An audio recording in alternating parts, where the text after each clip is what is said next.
Okay, let's go smoke that joint. What up? What up? What is going down, everybody? We got another best ball draft. Yes, sir. This is why does it have the Space Jam division on here? It's like it didn't change. This is the Home Alone 2. Why? Let me see. Yeah, weird. Dang it. So this is the Home Alone 2. Yeah, I don't know what happened. Why it changed it on the home screen, but not in the draft. Very, very weird. Very weird. Shout out to Jamie. Shout out to King D in the LBC. What up, bro? All right, all right. And let's see if I can make it the whole time. I am so tired right now. Pete in the house. What up, what up? Hey, Eric in the house. What up, bro? What's going down? Let me see. Should I zoom in anymore? No, that's all right there. And the only way to keep the party going is just to keep smoking. So that's what we're going to have to do here. All right. We're in the fourth round now, at least the start of the fourth round. Starts it off with Saquon, Chase, Josh Allen, Bijan, Gibbs, Jefferson, Jaden Daniels, A-Chain, Jackson, Burrow, Henry, CMC. Second round. Josh Jacobs, Bucky, Genty, CeeDee Lamb, Jonathan Taylor, Neighbors, Monroe St. Brown, Jalen Hurts, Brees Hall, Puka, Kyron Williams, and Patrick Mahomes. Third round. Chase Brown, Brock Bowers, Brian Thomas, Bo Nix, Baker Mayfield, Drake London, Trey McBride, Kyler Murray, Nico Collins, Dak Prescott, Jared Goff, and Alvin Kamara. Round four. Purdy, Lad McConkey, Cook, Hampton, Hubbard, A.J. Brown, Justin Herbert. And Pete said, I finally got two QBs. I mean, look at that, bro. And Jalen Hurts way late, middle of the second at the 2-8, and then Baker at the 3-5. Fucking Crispy said, what up? Any sensitive motherfuckers in here I can fuck with? Let's get it. Oh, let's get it.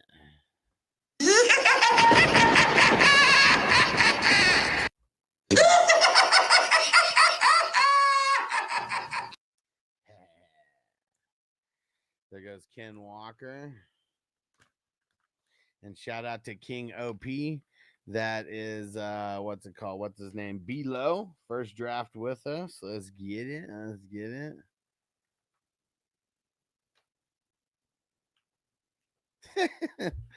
Fucking Eric. I'm not even gonna read that out, bro. You're trying to get me trying to get YouTube to flag me, bro.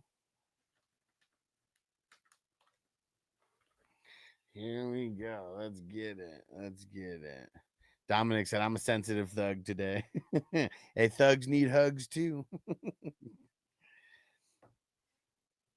Below, let's go. Yes, sir. Not a bad start. Josh Allen, Puka, Brian Thomas, and Ken Walker at the top 4 rounds. Not too shabby at all.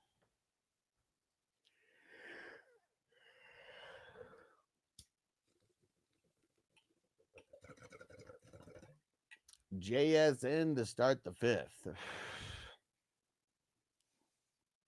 Some people like being at the 12. I do like the back-to-back picks, but you just got to wait so long in between picks. So long.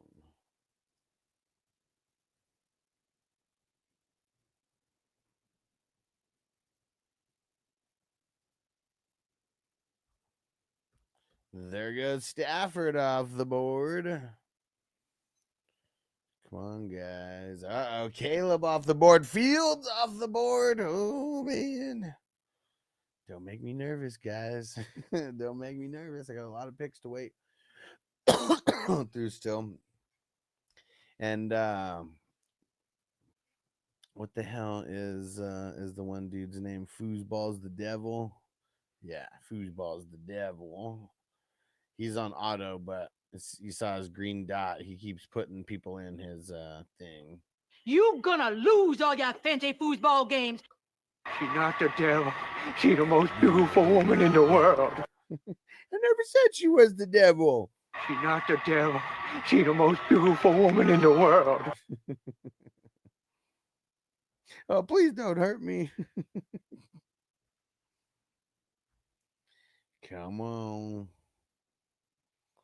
Let's see it, baby.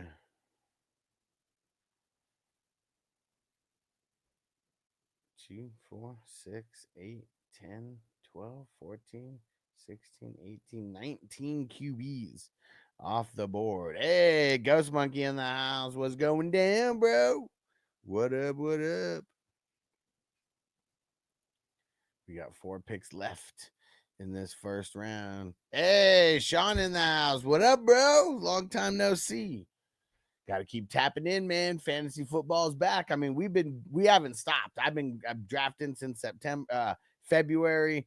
We've been drafting for this tournament that we're doing since March. And yeah, this tournament's dope, man. We almost got 200 leagues in, and it's only $11 buy-ins, thousands of dollars at stake. Dang it, T-Law.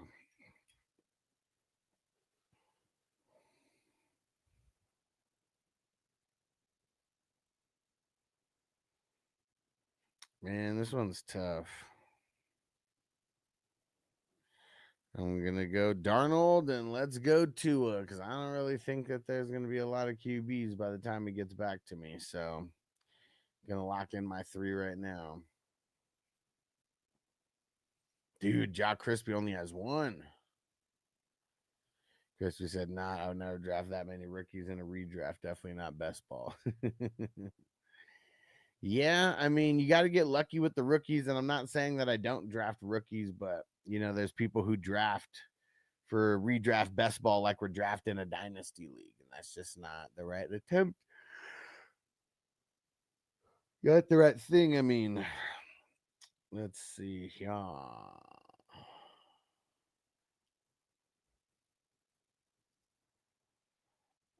Let's get a song going here.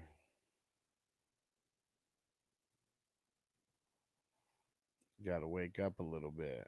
I'll come keep you company, man. Keep you awake. Gonna play some tunes and smoke some weed and see how long I can stay awake and drive.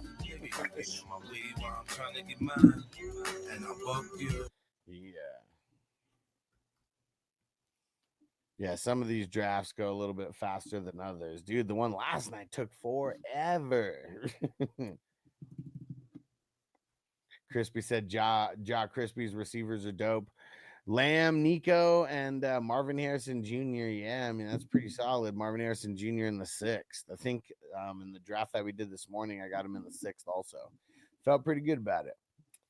Toyota One, what up, bro? He said, let the weekend begin. It's about that time. Let's fire it up. All right. Fire them up. I got no wide receivers so far, but I got my 3 running backs and 3 quarterbacks so far. Kyle, what up? Said the foosball team is okay. He just don't have a running back. Yeah. I mean, dude, because his wide receivers are awesome. I mean, doesn't have 2 QBs yet either. You gonna lose all your fancy foosball games.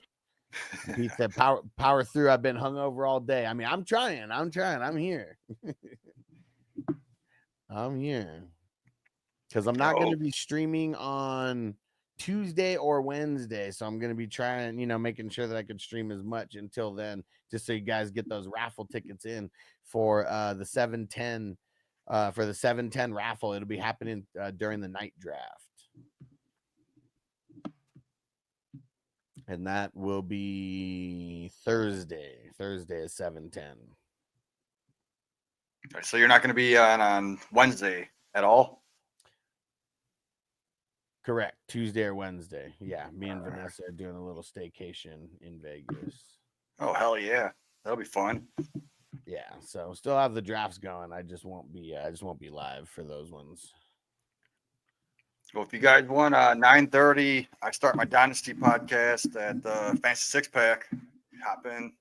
We're doing a live Scott Fishbowl mock draft. Scott Fishbowl. Yeah.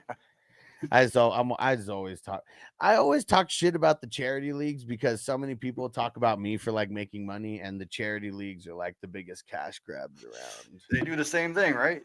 Yeah. Because like even like Scott Fish specifically, like I know that he donates money to like Toys for Tots and shit, but like if you bring in like $500,000 and you donate like 50 grand of it, I don't know how I feel about that personally. Well, fuck everyone that talks shit about you, man. Fuck them. Pizza, I've tried everything but sleep or getting back on the horse. That bucked me. I mean, yeah. I wasn't, I don't know what it was, dude. I just wasn't feeling good a couple hours ago. Like I planned on going and getting a haircut, but I felt like I was going to throw up, and smoked a couple bowls and just drank a shitload of water and passed out for like 2 hours. Now I feel better. Oh, Jaw Crispy got his second. It is a little dangerous, but he got the second. It's too much of us, it's dangerous. So dangerous, we so dangerous. A flip mode squad is dangerous. Yeah, and I guess the reason I'll always hate on the Scott Fishbowl is because he'll never he said personally that he would never include IDP. And that just shows that he thinks all the analysts are just pussies. Yeah. And then, well, this year he actually included IDP scoring just for one fucking player. About how his son is playing in an IDP league. And I was like, when are you going to break it to your son that your biggest tournament doesn't even include IDP?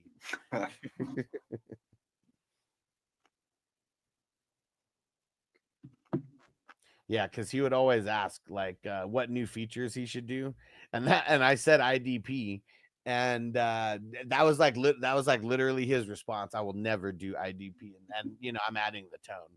He's like, I would never do IDP in this tournament because it would turn so many people away. Man, fuck them then. Let them go find another tournament then. I think that would be the tournament that people wouldn't stray from because it's so popular, right? Yeah. So exactly. It would get more people involved in the IDP. Exactly. Like even if you just add 2 flexes, 3 flexes. How many people are in the Scott Fish Bowl this year? Did they? I don't even know. Because we're gonna have more in our tournament than they do there. Yeah, there's over I think 4,000 last year, and I don't know what it is this year. I wonder why he makes it seem like, I don't know. Like I guess a couple years ago he capped it at like, I don't know, 2,000 or like something like that. Yeah, like 23 or something. Yeah, I thought he was still capping it like that. But now he knows he's getting greedy because he knows so many people will donate to that charity, and he only has to donate maybe every $1 for every 10 or 20 or 100. Who the fuck knows? I don't even know the math. Dominic said, "Who's this guy?" It's are you talking about Jamie on there? Are you talking about who we're talking about behind the Scott scenes? Fish, probably. Yeah. All right, fuck it. Shakira, and Kelsey. There we go.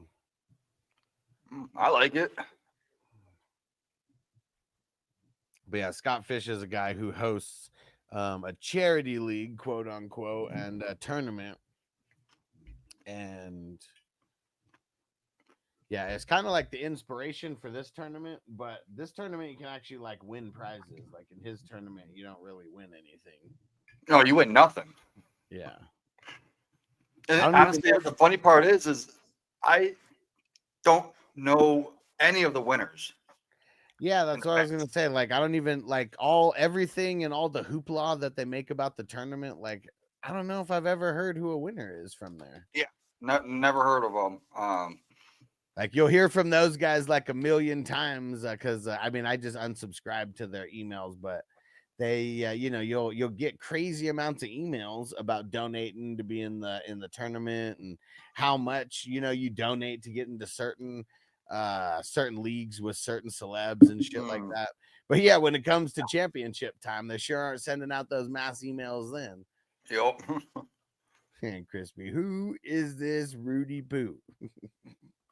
Who is this Rudy Poo?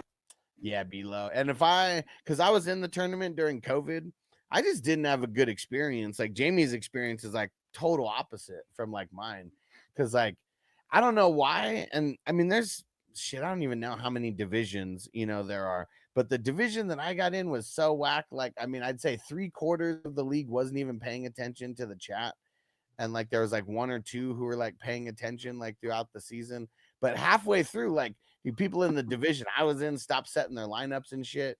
And then it got to the point where like when you make it to the tournament playoffs, I really didn't even understand how that worked. So I made it to the playoffs, but I didn't understand how, like, it was so complicated on knowing if I made it to the next round or not that I just stopped.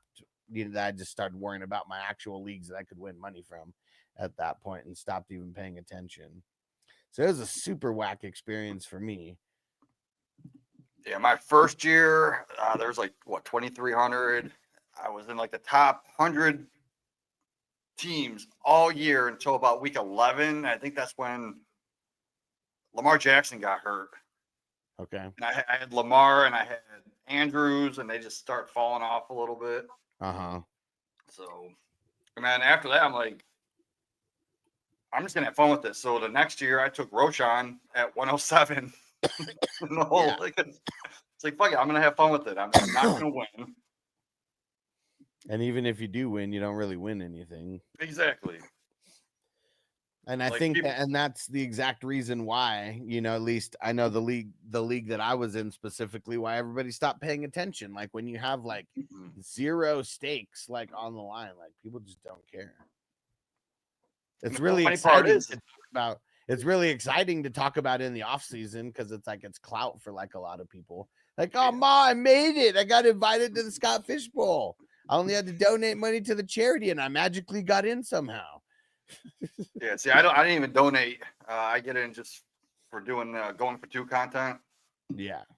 But the funny part is no one remembers the winners, right? But people are still talking about me taking Roshan at 107, like 3 years later.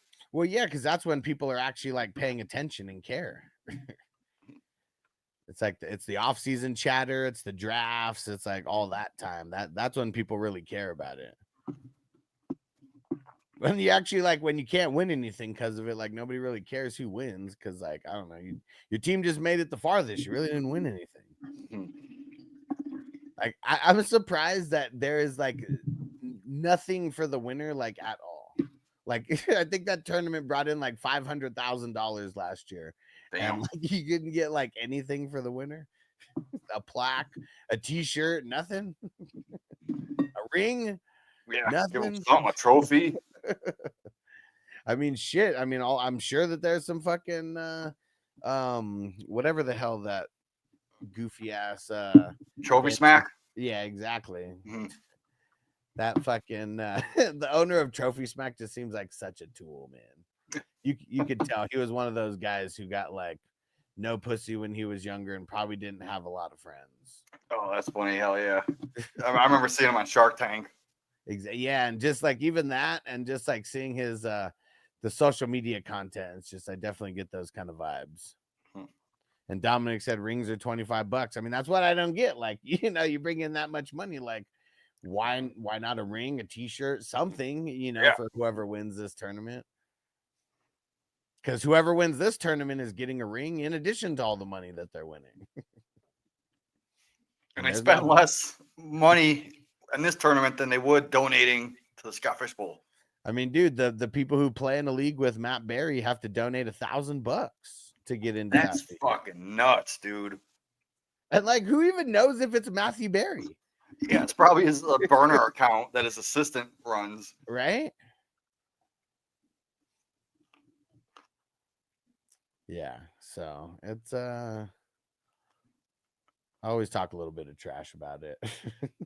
Really, because there's so many. It's just like the rookie hype, people are super hyped on rookies. I always go the other way.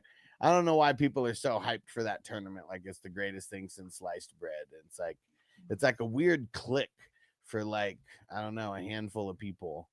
And you have entry fees to pay, but like you can't win anything. Yeah, my first 2 years, I used to be so excited, like, oh, I'm in the Scott Fish Bowl, and now it's like, all right, whatever. Where do I go here? Fuck it. Let's go Cooper Cup, and then just in case you guys are haters, I'll go Guadendo right now. That's my first bench spot. Uh-oh. Dominic said, no, my guy is gone. Who's your guy? Was it Cup? I hope so. 2 girls, 1 cup. Oh my God. So there's a movie that just came out, and it's based off of like something like a social media person did and dumped a bucket of fucking shit on a police officer. But the movie is called Alice like is the man. Pee-pee and Doo-Doo movie. It's like, why the fuck are you making Hey, movies what like up? this? Dude, what the fuck? And it's based on something that happened in real life? I guess so. And it's like it's called the Pee-pee and Doo-Doo movie. It's like it's in like the film festival racket. Okay. And it's like, what the fuck? Like, have you ever seen the movie Pink Flamingo? No. Okay, good. Because I heard it's similar to that, like that kind of gross ass comedy shit. The fuck? You don't want to watch that movie, man. Like at the very end of that movie, a person picked up a literal piece of shit and fucking ate it. Gross. It's like people find that funny. Gross. I don't get it. Dude, football is the devil. He only has one running back, Caleb Johnson, right now. Yuck. You gonna lose all your fancy foosball games. Oh, that's The insane. devil, she the most beautiful woman in the world. So who went after Caleb? Like, so where's the board going? Okay, so instead of Warren, go with Pollard, Brian Robinson, ETN. One of those, at least one of those guys. Yeah. This team would be a hell of a lot better. Yeah. And like even with like Loveland, shit, he should have took one of those running backs that was still there. I mean, Stevenson. I don't know. Well, Loveland, man. Not a super big fan of like, Charbonnet and White as starters, but like they wouldn't have really even been well, actually, I guess they would have because he took an IDP in the 10th round.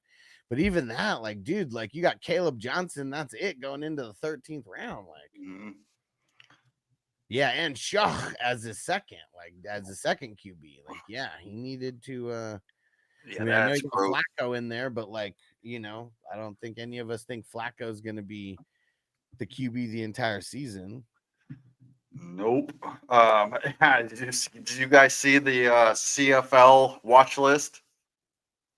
So I guess the CFL they have these contracts where they can look at NFL players, right, and kind of get talks with them to bring them into their team if they don't make the team in the NFL. Okay. Players like Chase Claypool was on it, Ian Book, and Shedeur Sanders. No way. I swear to God, dude. Shedeur Sanders is on the CFL watch list right now. See, because like, dude, I mean, there's a chance that that he could make the practice squad, and maybe that's it.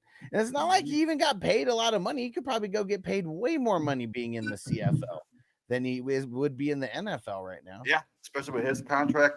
Yep. I mean, the one thing though, that sucks about the CFL, if you've watched the show Young Rock, he talks about how he didn't get drafted into the NFL, and then starts talking about the differences in the CFL, and it's like little random differences. But if you've been playing NFL style football forever, these little differences could mess with you. Yeah, they play like 5 yards off the ball. Yeah, but I think the field is wider. I think. Yeah, but a lot of little weird changes.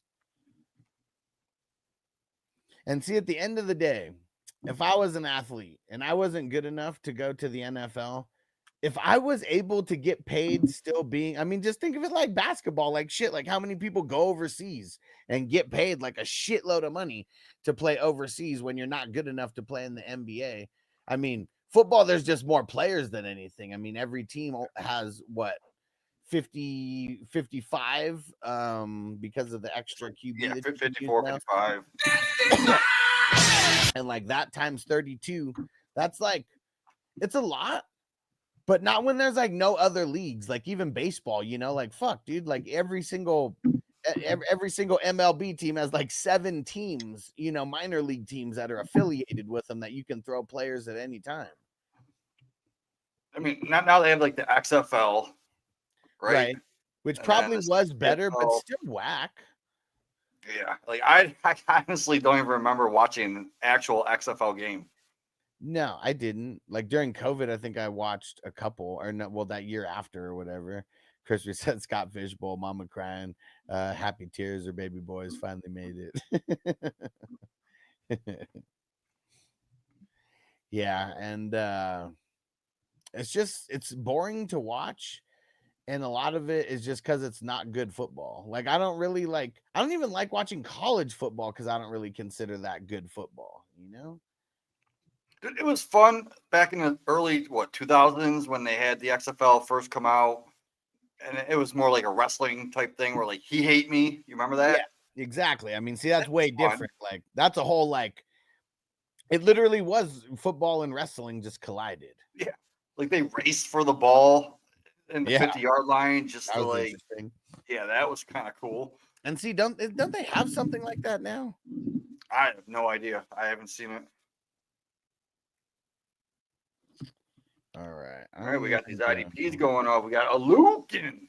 I know. I'm gonna keep it to the offense, and I'm gonna go Njoku, and I'm gonna go Dun dun dun. Darnell Mooney. I like that in best ball. Yeah, for sure. Don't got to think about when to start them. And Kyle Pitts sucks. You know, Well, I remember Mooney was like top. Mooney was like a top 15 receiver for the first 8, 9, 10 weeks, something like that. Yeah, he was. Don't quote me on that. I might be wrong, but I remember him being a top receiver. He was up there like that.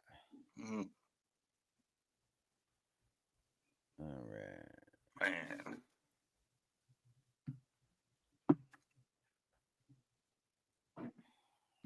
All right, foosball. What are you doing? Gonna go running back? Yeah, took a running back. You're my boy, Blue. Or I'm Blue. Da da da da da. Yeah, see, I feel like for that Blue, it needs to be that I'm Blue. Yeah, because I'm not a Blue fan, man. I don't like them. It's funny how there's like different versions of that one. Let me see.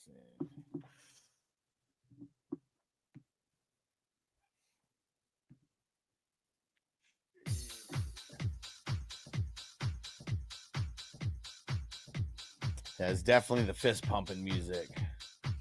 All right, I like what Cali Jam just did, taking Benson.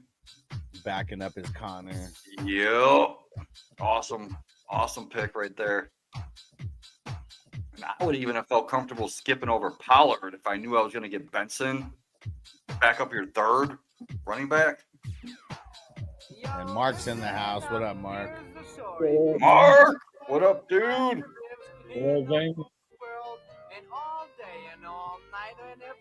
I hate this team. God damn it.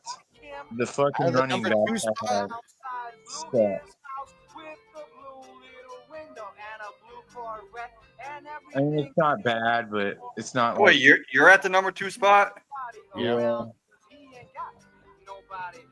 I like it, but I don't like it. You know what I mean? It's balanced. Running backs are pretty weak. Is that the reason? Yeah, that's the reason. Well, you usually go like 5 running backs in a row. So. Yeah.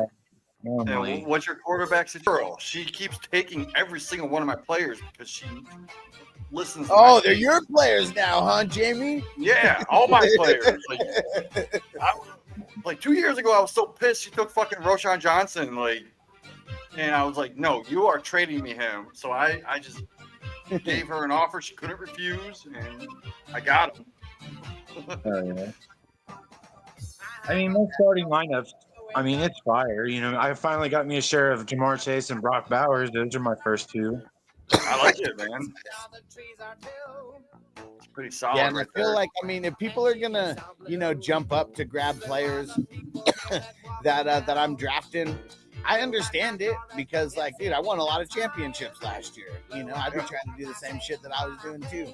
But like, the thing that people don't remember is, like, if you take a guy like 15 rounds earlier than I was taking him, like, that's not like the same as where I was taking him. So I mean, the players are good, but I don't know, like a guy like Zach Allen, I like him and I like the idea of him, dude. When we were getting him in the 30s, I fucking loved it because, like, there's no, like, doesn't matter what he does.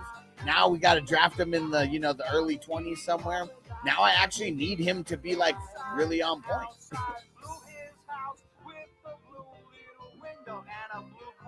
Having fucking J.S. Myers right there, bro. Every time I make my first pick, I'm just so nervous because I know that motherfucker's a beast, bro, and he will snipe the shit out of me twice. Yeah, he's been killing it. Yeah, he has. I just messaged my buddy again, and remember I told you, like, there's an ADP algorithm that you can just put in your league ID. Yeah. And it'll come up with all the ADPs of every single draft. Yeah. He said this guy came up with it for him. And what he does is he just deletes all the IDs every year, and then he just reuses it. So I'm going to ask him to send me that sheet so I can do the same thing. Yeah, that'd be cool. And that way we'll have a whole ADP with every single one of these drafts. Damn it. Fuck. I did not want EJ Speed right there. Damn it. I picked David, and then, like, the screen stuck, and I clicked it again, and then it fucking picked Speed. Damn it. The bitch. But is that? Oh yeah. Okay, I would rather have Cashman. So yeah, I mean, there's a whole bunch of people. You could have Speed 5 rounds from now. Yeah, exactly. Yeah. I just noticed you're in the 16th, so that sucks. Yeah, I would have picked an offensive guy versus fucking Speed. Fuck, I would have picked a lot of people versus Speed. Oh well, it's only one fucking pick, but yeah. I got it. Like David, and it was like just stuck, and then it was like as I went to click it again, like as my thumb was like clicking it, it switched, and it just, I clicked EJ Speed. It's fucking bullshit. I hate when that shit happens, bro. Sleeper, that's one of the worst things Sleeper does. Yeah. Oh well, fuck it. Because even the next pick, Buda Baker. I mean, that's who I really wanted was Bernard. If I was taking back-to-back IDPs there, motherfucker. Yeah, I mean, I was definitely going Bernard if he made it back to me, motherfucker. Who did that? Bando, man. It'd be Biondo. That's Dominic, and Dominic said Rojo going higher a little earlier. Yeah, I don't know. I mean, I understand why. It's kind of crazy that he was going so low at one point, like where you can get him in the 14th, 15th round, because he is still one of the better backups, Roshan Johnson. Yeah. I mean, in single quarterback leagues, out IDP, I was getting them in the 19th, 20th round before the NFL draft. Yeah. And now he shot up. The NFL draft is different because then there's so many people who I bet they draft a running back. They might draft 2 running backs because Rojo is going to be nothing. Yep. Then he doesn't get. Then nobody relevant gets drafted over there. Then his value completely bounces back. Van Ginkel, Cali Jam is on it. Fucking Pete. He is on it. Nice. But yeah, that would be cool to get all the information from all these. Yeah, I'm working on it. He gave me the name of the guy that sent it to him, and I kind of know him. So if he can't figure it out, I'll message that guy and have him send me over a sheet. Cool. I wonder where you plug in all the info at. It's like a Google spreadsheet. So all you have to do is copy and paste the IDP or not the IDP, the league ID, Yeah. and then it automatically somehow makes a spreadsheet for you. Cool. Yeah, because I know that shit would take a long ass time. Like right now, we already got over 160 something leagues, but it'd be so worth it to see, like, you know, the average, the ADP for the entire tournament. Well, even if we get it moving forward, you could just plug it in as you go. Nah, so it only take I'm you the a type second. of guy who I like shit like that, so I'd go backwards and do it all. Because that would be fucking cool. Like, I'm super interested in that, you know. Like, I wonder, like, I don't know. Let's see, like, who's someone crazy? Like, okay, here's one. RJ Harvey. He wasn't drafted in some of our earliest drafts. You know, we're talking shit, damn, a month and a half before the NFL draft even happened. And I know that there was like 2 or 3 leagues that he didn't get drafted at all. God damn, I wish I was in those leagues. I mean, you know, it's just it's out of sight, out of mind, though, because, like, you know, they're so low. Like, at that point, like, you have to actually go look for the rookies, and even the rookie ADP was so fucking wonky. Like, at that time, like, guys were just buried, beyond buried, and like, but just really the rookies, because I remember getting guys like Higgins and Trey Harris in like 25th round, 26th round, you know, before the NFL draft, obviously, but you know, and then they get drafted, then they start going higher. I mean, Genty and Hunter and Tet are the only ones who were like top 10 round guys, and like that didn't change because of the draft. No other running back, no other wide receiver, rookie wise, was drafted in the top 10 rounds until the draft.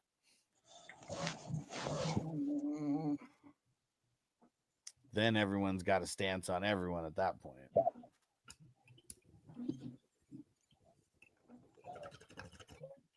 The lighting here sucks. Got to look on the TikTok shop.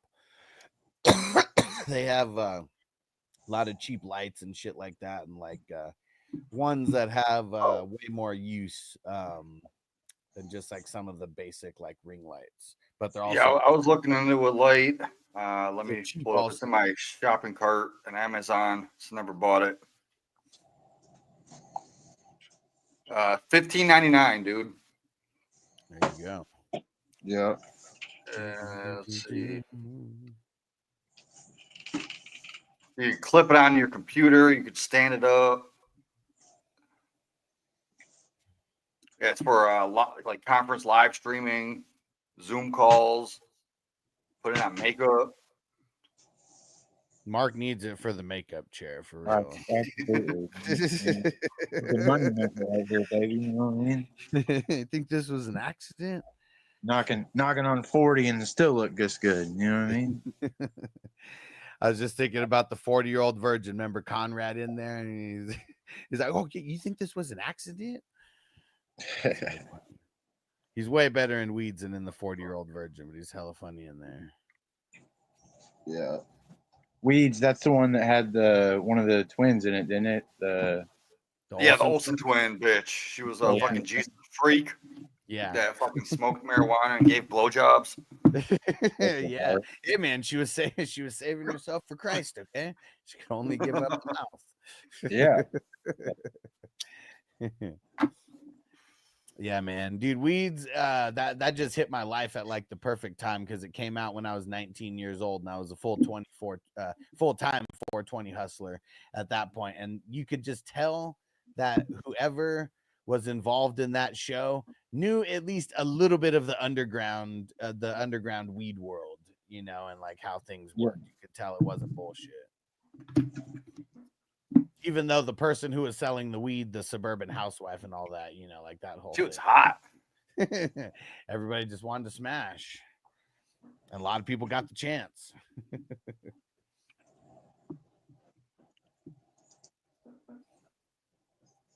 I gotta tread carefully right now. My wife's in the room. Yeah. Have you even seen that show? I've seen a few episodes. Yeah, it's better in the beginning. They get off the rails. They Whoa. get off the rails for sure. What was that fucking that weed show where they ran a marijuana shop? And Kathy Bates. Disjointed. Disjointed, dude. That shit was funny, dude. So what's fun? Yeah, you know what's crazy about that? So Weeds, one of the executive producers, or maybe just producers, Dr. Dina from LA, she was actually like the executive producer on the Disjointed show. So she was involved in Weeds and in that show. Her claim to fame was her dispensary. Like she sold like weed to Snoop Dogg and shit for the longest time. She was like the celeb weed dealer with her dispensary because she had one of the dopest ones in wherever the fuck she was at in LA. Yeah, that was an awesome show because that was like right when dispensaries started becoming popular, right? When that show came out. In California, no, but for a lot of the rest of America, yes. Because in California, I mean, shit, like that's what Weeds, like Weeds when it came out.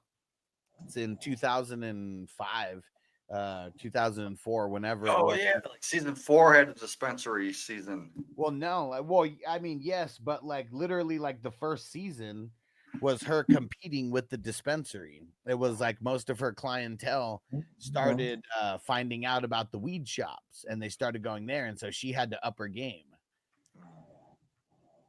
And I remember that was like a big thing back then. Because it was the same thing for me being a 420 hustler, is that everyone was trying to compete with the dispensaries because everyone wanted that cool experience of going into a dispensary thinking that they had better weed. Maybe some did, but so all I did was let people know that, man, you want dispensary quality weed? I got it, and I come to you. Dude, wasn't there a Simpsons episode where they created a weed dispensary but with like a nostalgic feel? Where you had to go into the back room and there was like a guy on the couch playing a video game. And dude, I cannot remember. I know Simpsons, their episode 420, it was a weed episode. And but I don't remember, any dispensary or anything like that. I'll tell you one show that's cool that has to do with weed dispensaries. Anybody seen Tulsa King with Sylvester Stallone? They just finished their second season. I didn't see that. No. That's a really good show. And see, if you guys have the streaming service with me, you just go to the TV series and you search up Tulsa King and you'll find it.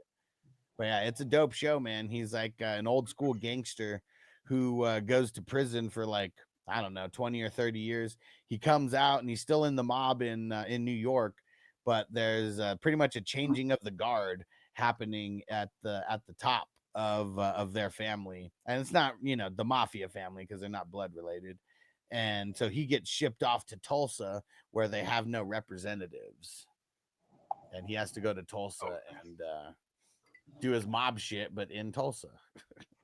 All right, I found the Simpsons episode. It's episode 17th of season 31 in 2020. It's called Highway to Well. Huh. So Marge gets a job at a upscale cannabis dispensary. Homer decides to open his own competing business that mimics like a sketchier, old school method of obtaining weed.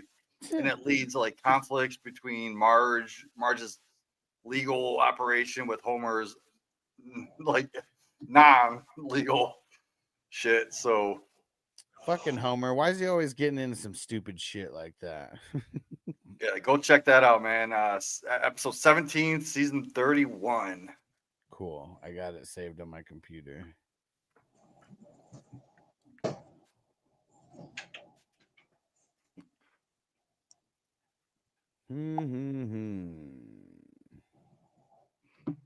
I don't just have free reign on IDP no more. These guys have been letting me build it damn near a motherfucker.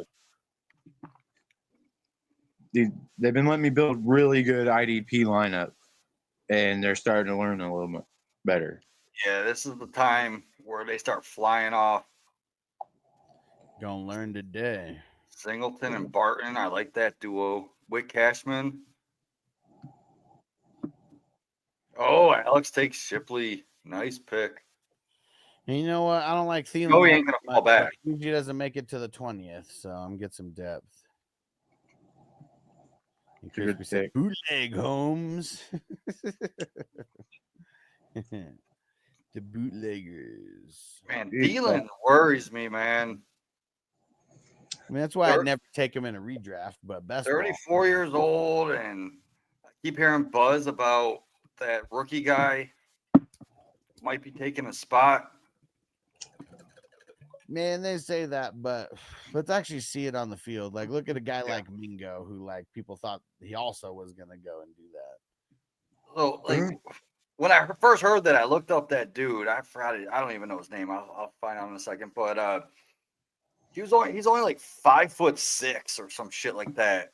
And I'm like, so you're gonna have like a fucking two babies in the huddle together that are gonna need like high chairs to fucking reach the rest of their team to call plays. Yeah, just not really happening. Because no matter what people say about Thielen, he's got the size and he can run out of the slot and like. Dude, he was like a top 10 receiver when he fucking started playing last year, wasn't he? Or was that the year before? I think that was the year before, but still, like, Once upon a time, he was the best receiver in the league. Oh, Jimmy Horn. Yeah, Jimmy Horn's the rookie guy that I keep hearing about. yeah. Thielen, damn, he's gonna be 35 when the season starts.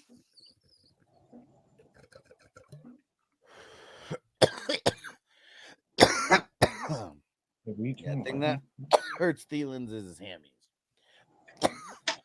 I mean, week 17 last year, he had 28 points. Wide receiver 8. The week before, he was wide receiver 21.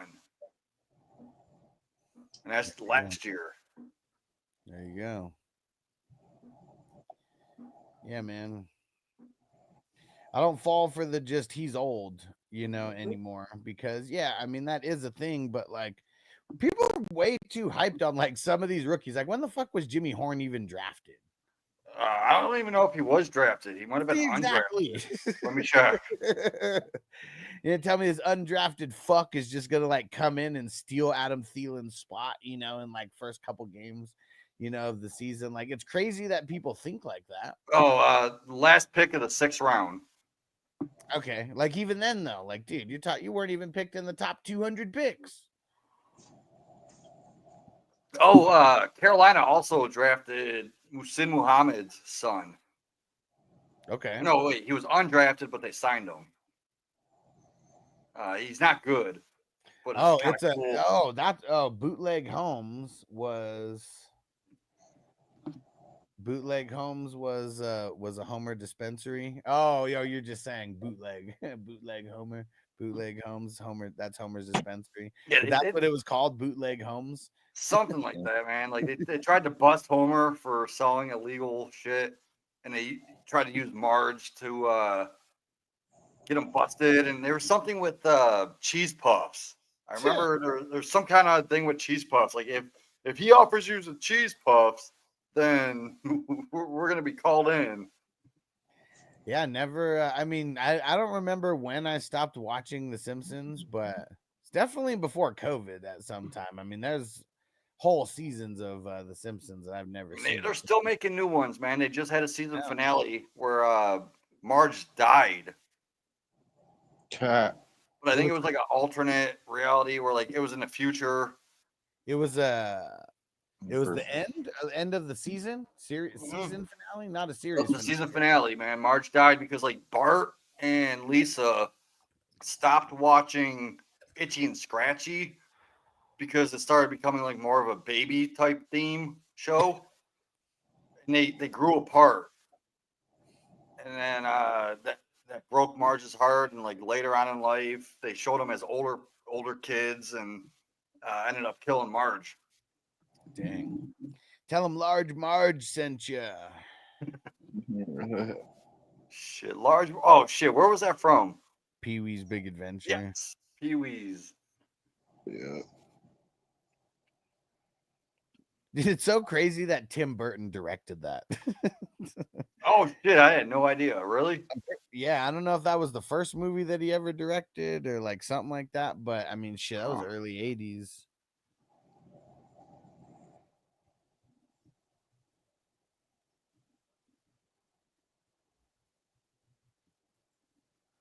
Two picks in front of me. Let's see. Yeah, Beetlejuice in '88. Batman '89.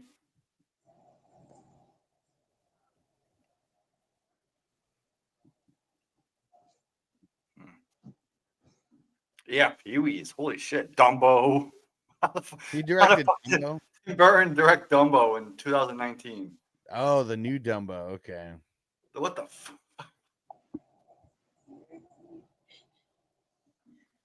Let's see. And what Pete say? Need a little mama said, knock you out tonight. Hell yeah, man. Throw $1 in a jukebox, bro. Let me see. Who the hell am I going to pick here? Who the hell am I going to pick here? Let's go Slayton. Love it. And let's go Peyton Wilson. I don't hate it. I like that. I've been hearing some good things.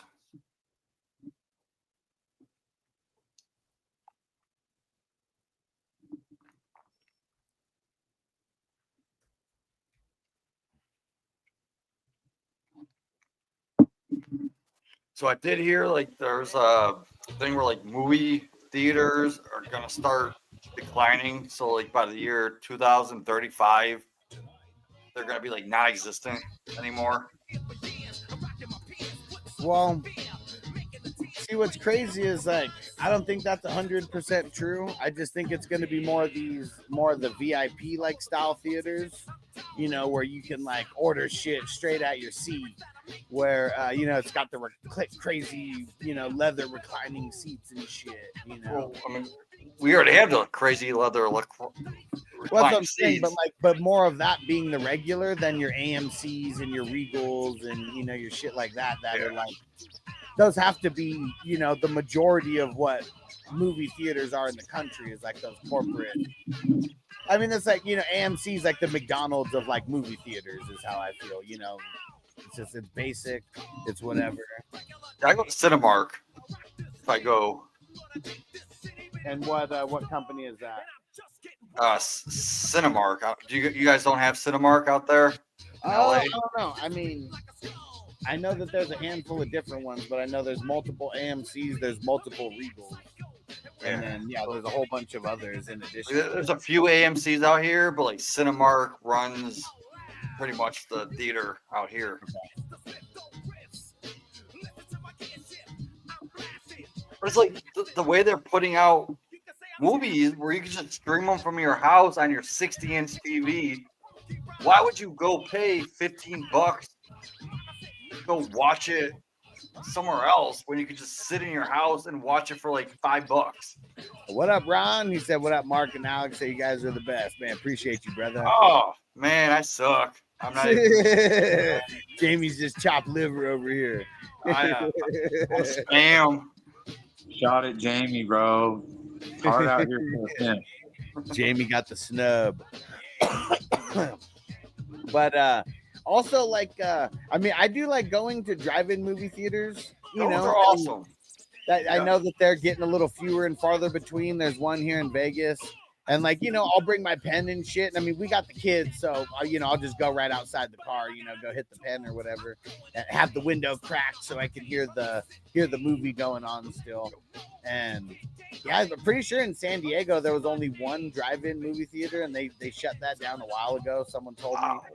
And there's like 3 or 4 right around me. There's a lot. Around 3 here. or 4. Shit. Yeah.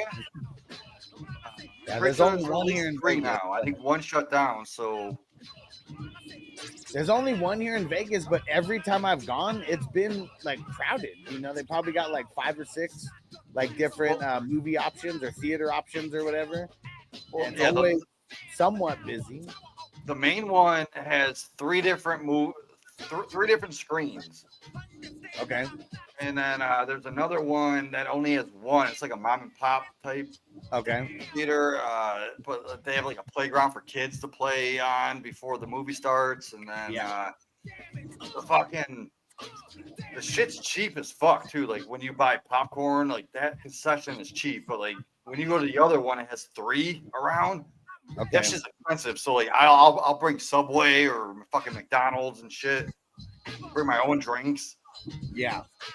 And they frown upon it, but they can't stop me. Yeah, I mean, I don't know. That's one of the things when you go to the drive-in, like, yeah, do they want you to buy shit from there? It's like, yeah, for sure, but like, you know, they're not gonna stop you.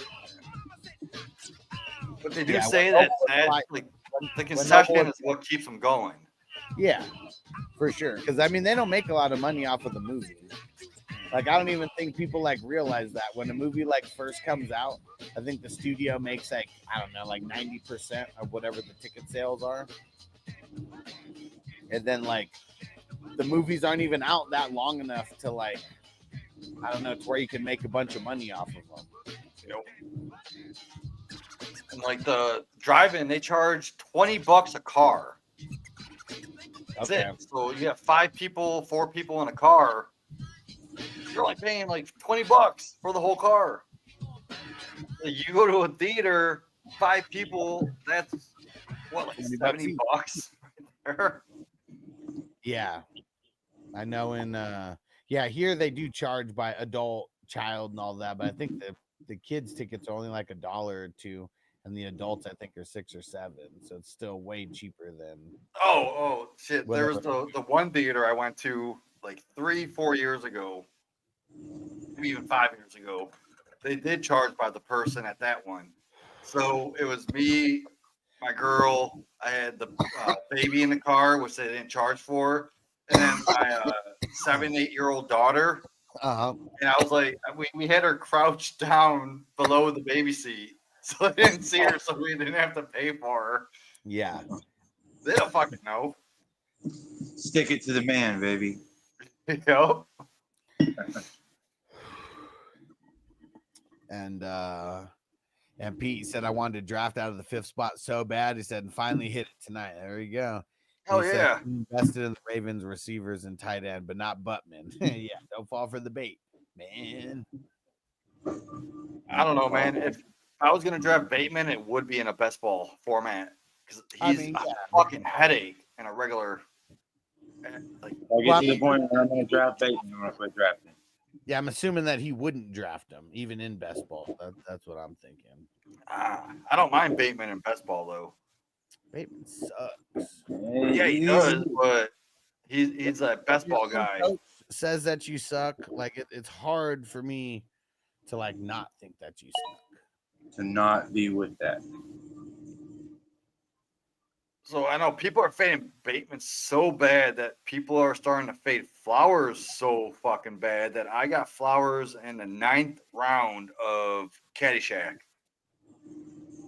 I mean, that seems about. Honestly, I would have skipped him also and took Shakur, except I also had Lamar, so I wanted to stack. Yeah.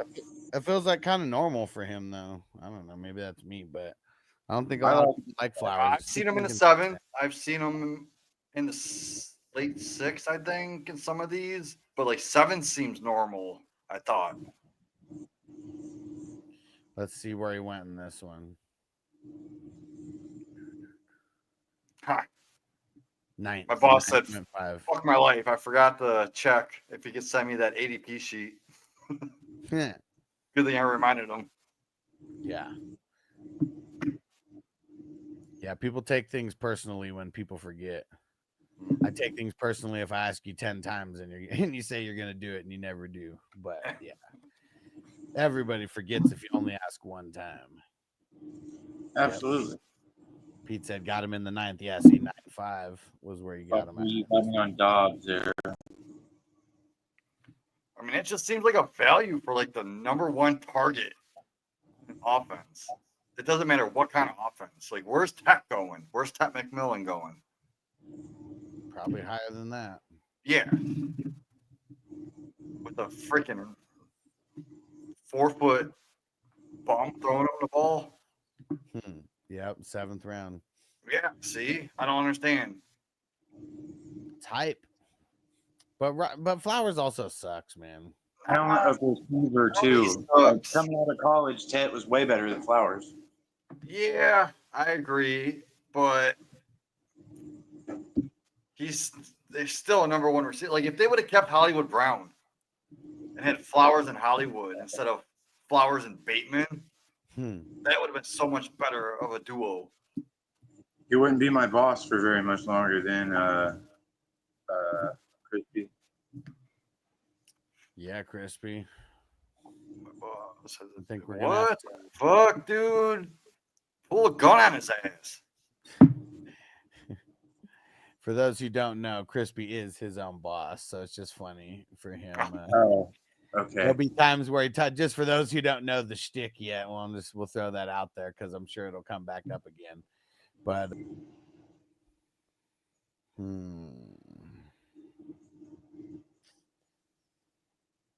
yeah, I've been slacking on getting IDP. Need to get them. Yeah, you're gonna let me eat them all up.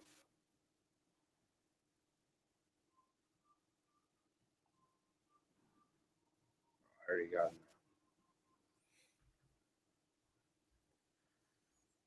I fucked up and got. Oh, did Jamie cut out? Oh, I guess so. I don't know what the fuck's been happening, but I only have 1, 2, 3, 4, 5, 6. Yeah, I've been slacking. I mean, I guess I need 5. Yeah, he said, shit, I froze. He said someone hacked me talking about Quentin Johnston. I don't think it was talking about Quentin Johnston. I think it was talking about Quentin Johnston being good. Or Oh yeah, want to pick? Yeah, they were like, here we gotta stop this.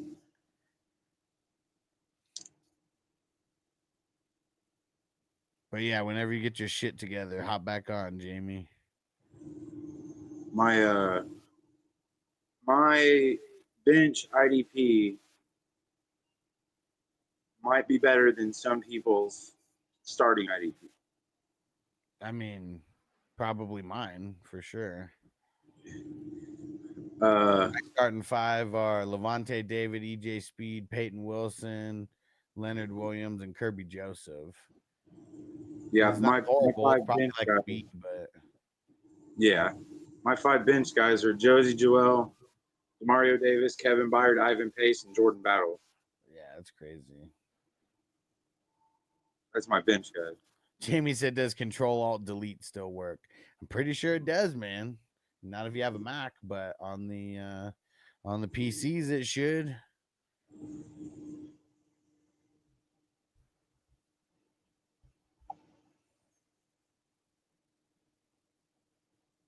And I think tonight's going to be one of those nights where I'll do the grades tomorrow morning.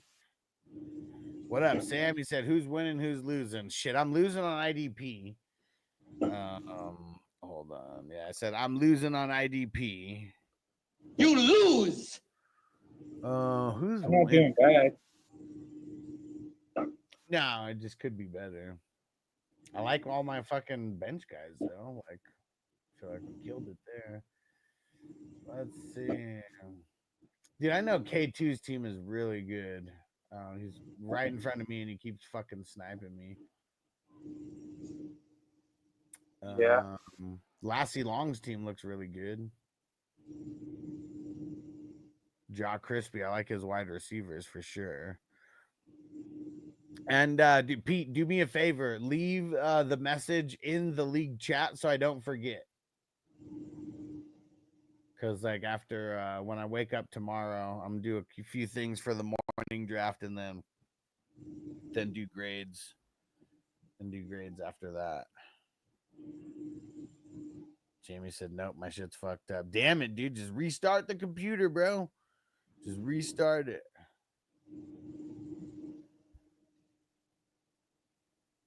Yeah, man, that's the thing that the computers can fuck up like real easily. Like, dude, there's like, I don't even think a lot of people like remember like the the computer maintenance that you got to do on a normal basis to make sure your shit doesn't get overloaded. Yeah. And that Yeah, shit's annoying. running them sweeper programs helps a lot. Yeah. Any type of antivirus type of shit. Yeah. And it's really just you got to have a program that cleans all the cache and shit, because I know a lot of people don't know how to do that manually. Yeah. There's programs that you can get that are like 20, 30, 40 bucks a year. And shit, it's something I use at least every other day. Because one of the things that really fucks up everyone's computer, and we don't even know it, and cell phones, is the browsing history on like Google Chrome or Safari or whatever. You know, like Yeah. store so much shit. Like you're talking tens of thousands of pages sometimes. Like my whole computer, I was about to like fucking trade it in and get a brand new one. And I did a factory reset on it, and like now it's just working way better than what it was before. That's another thing people gotta remember to do those factory resets like once a year if your shit's like really old.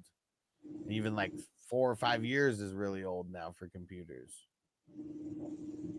Yeah, we're the what you call it, the technology is progressing so fast, you know what I mean? Yeah. That's why you got to do the factory reset, because it's like the software is like destroying your computer because of how much space like it takes up. But when you do that factory reset, it wipes fucking everything off of there. Like you have to restart like it's a brand new computer and download everything again. But it's worth it. My shit was so fucked up, it took like almost 2 days for that process to happen, because like it was going through and deleting everything and restarting everything. Damn. I was so frustrated during those times. I did it when I knew I was getting dental work done and I wasn't gonna live stream. Yeah. That shit was stressful.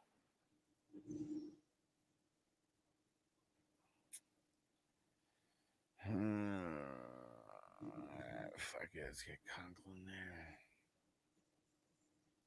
Pete said halfway through the drafts, I slip of a finger, at least a Q player, but damn, yeah. Who was it? Oh, Leonard Floyd. Yeah, motherfucker.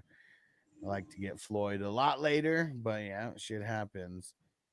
Sam said tomorrow I'm bringing a new guy for his first best ball ever and trying to get him to join for a while. Finally got him. Nice. And people like, I know that there's people that'll push back against it.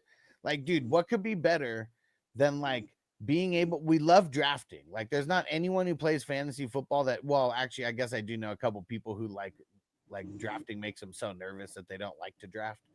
But like most of us really, really love drafting. And you know, what could be better than a $10 or $11 draft where you can actually win like thousands of bucks and you don't have to manage it? Like that's the best part about it. Like you draft and you move on. So, but Sam, I appreciate you, bro. And I said, gentlemen, appreciate your thoughts and learning from you. Thanks, Ron. Thanks for being in the chat, homie.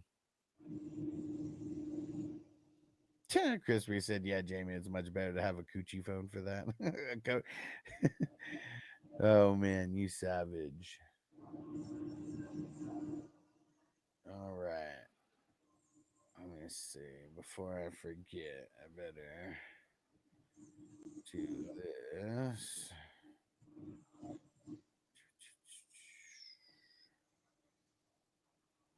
All right. We got a few rounds left. It is getting really thin.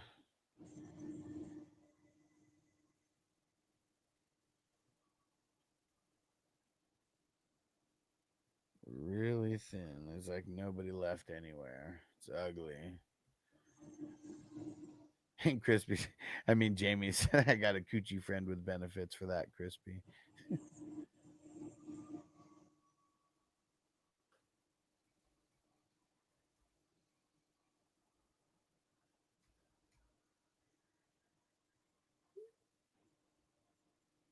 I got married.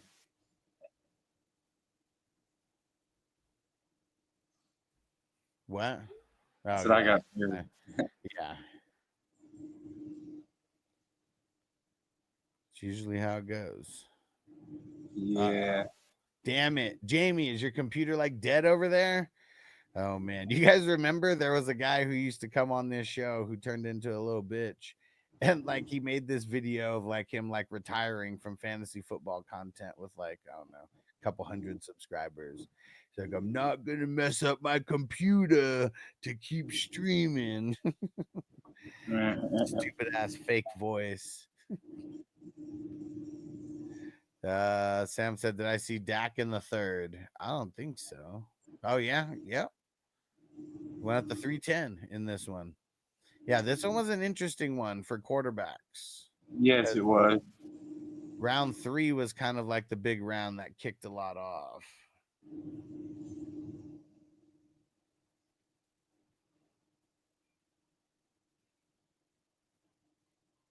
Jamie said, I got married once, not a fan.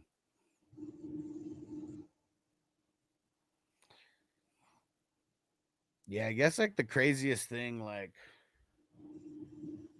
I don't know, just like with the marriage and all that is how like how much shit is intertwined with like the government. I hate that shit. Like that's why we've never gotten officially married, because like, dude, like how come when everyone gets divorced it's like so much shit goes to the actual state, or like if like there's like anything with like child support or like shit like that, or like alimony is like, you know, the state gets a cut because like they're like making, you know, they're making that happen, or like, you know, something. I don't even know what the fuck the right way to say it is, but yeah, that's just, it all seems like a hell of a scam to me. I feel that. Yeah, so I mean, I've been with Vanessa shit. I think we're going on, I think this year was year 11. So we've been together for a long ass time. It's not officially married. Plus, marriages are expensive unless you just do the courthouse thing. It's almost like the courthouse thing doesn't seem real though. We did ours man, under $2,000. I don't think we put $2,000 on it. That's rings and everything. Like, but we did ours at her parents' house, and they have a huge yard. So we was able to set it up there. They had oh damn it, like a gazebo type thing out in their yard.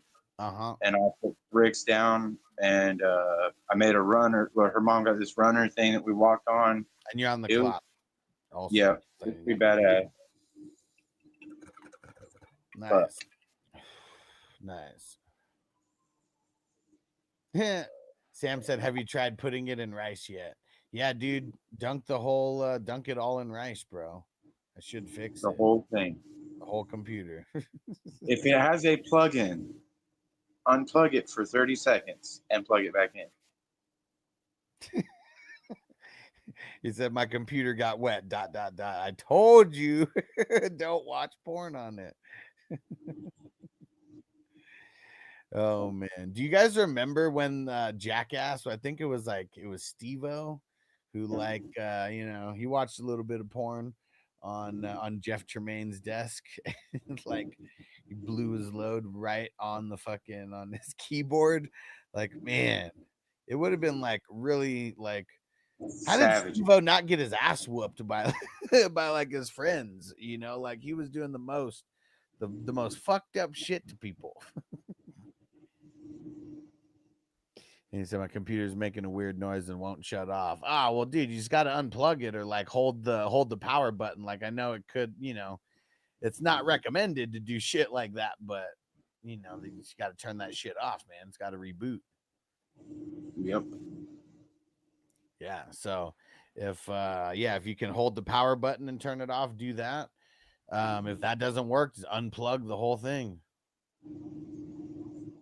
And it sucks, but like, yeah, what's the alternative? You're just gonna sit there with it like stuck anyways.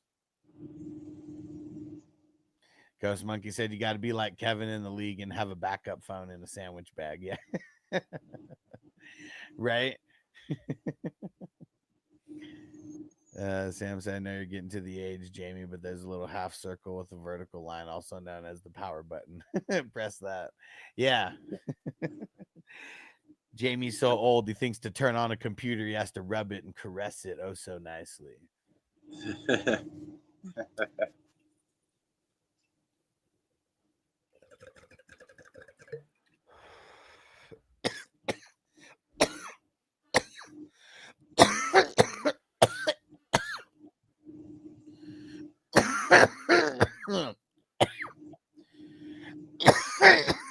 Fuck.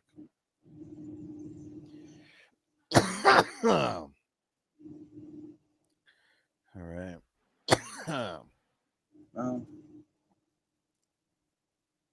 The power button's not working and hasn't been plugged in. Oh shit, it's a laptop. All right. Just take it and like throw it up against the wall, but it has to be like at like the correct like angle and trajectory. You know, Yes. like Velocity, something loose, but not break it at the same time. yes. Velocity, trajectory,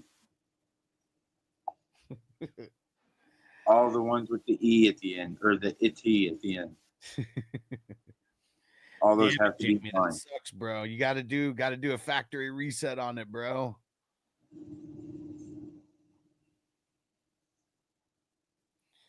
Smelly said Jamie's got one of those Chromebooks from 2010. Mhm. He might, man. I mean, dude, those things take a licking and keep on ticking, man. But yeah, even the Mac that I got right now, like I bought it during COVID, and it's the i9 fucking processor, and it was like their brand newest shit, like at the time, and like, man, it's just compared to what they got now, it's just not shit. And those new chips, whatever those fucking chips are, with the Macs, they just work.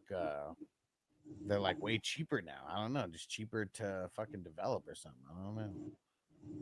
It's probably flooded. Yeah, stop with the choke. Yeah.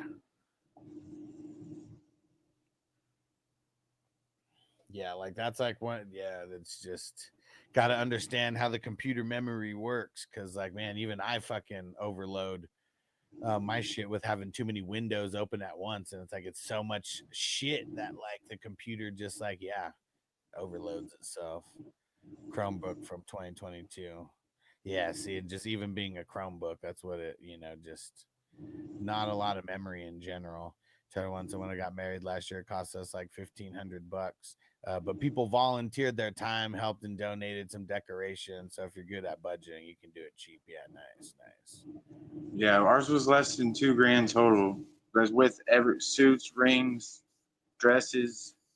Because really, the Oh, venue is going to be like the most expensive thing, right? And yeah. so, like, I guess that getting creative with that part of it probably makes the biggest difference of all.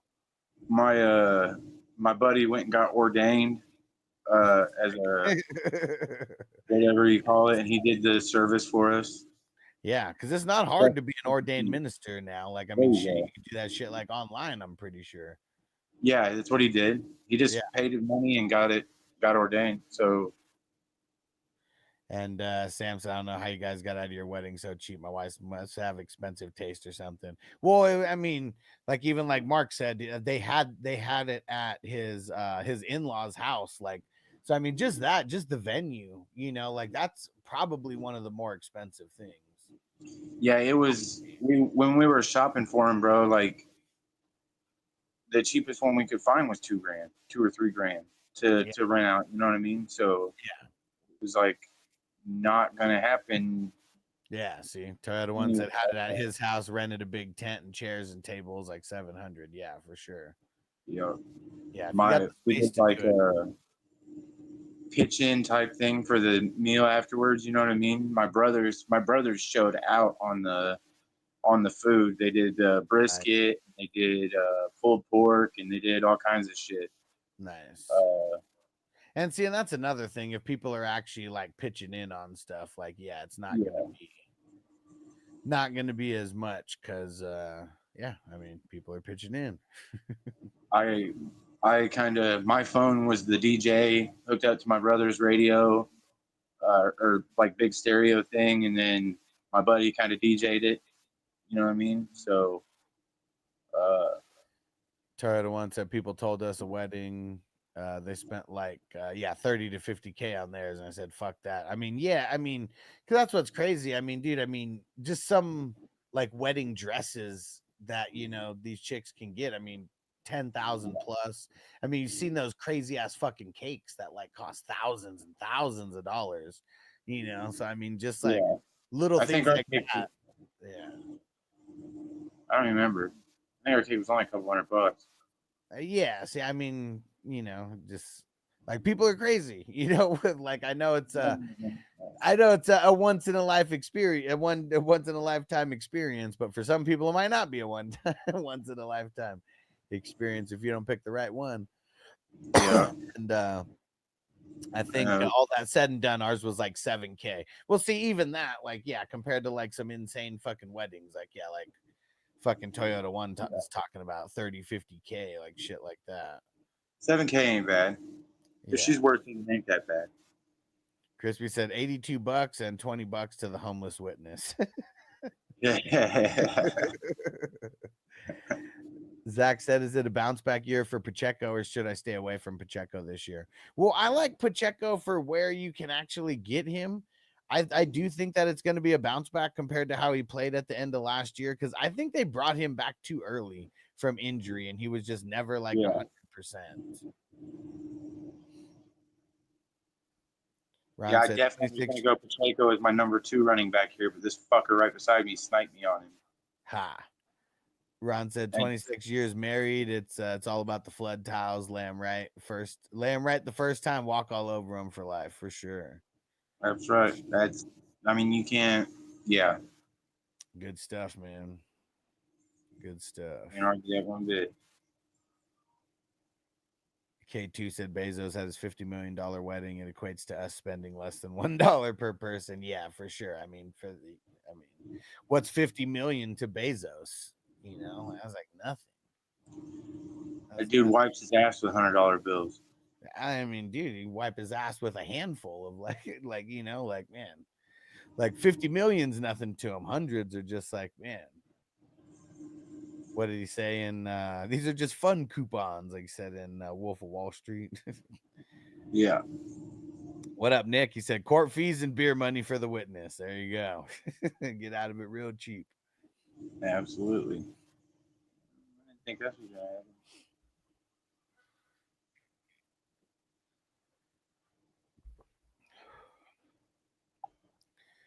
Here we go. Last round. Maybe I better try to see who the hell I want. Sam said fun coupons got me in trouble a handful of times. Remember on Dave Chappelle where he's like, you go to Disneyland and they ask you, hey, Mr. Chappelle, would you like any Disney dollars? He's like, hell no, man. Can't buy weed and pussy with Disney dollars. I'm on vacation. I hope Montgomery does good this year. Jesus Christ. What'd you say? I hope Montgomery does good this year. Otherwise, this ticket is null and void. I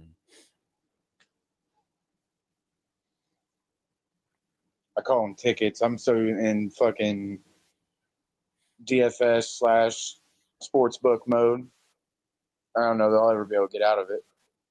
Jamie said, the fuck do I do? I got a podcast scheduled tomorrow on Monday, plus my Wednesday shit. I don't know, bro. I would, on your phone, I would just, look up different ways. How can you shut down the computer, like whatever? Because normally it is, sometimes you have to press the power button for a long ass time for that shit to shut down, Yeah. So what happened to the days where you could take the batteries out of computers and phones? I mean, that hasn't been a thing on computers for a while, but it's the laptop. Sooner or later, it's gonna die, right? Like, it can only last for so long. Like, if it's not plugged in. Yep. Sorry, I don't want. But me and my wife waited 12 years before I got married. I was married before, and I wanted to make for sure. Yeah, before I did it again. Yeah, and like I said, like even me and Vanessa, like, dude, like because of all the BS of like, I don't know, once you get married, it's kind of like you guys are a property of the state almost. Like, that's how I feel, at least, with like all the paperwork you got to fucking sign and shit. And Yeah. that's like tough for me, like mentally, to like get over. I feel that.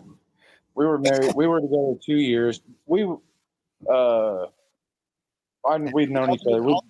I'll do the grades now, Pete. So yeah, you'll be first, and then Nick, you'll be second. Nick, what the hell is your sleeper name again? The Satelliter. Okay.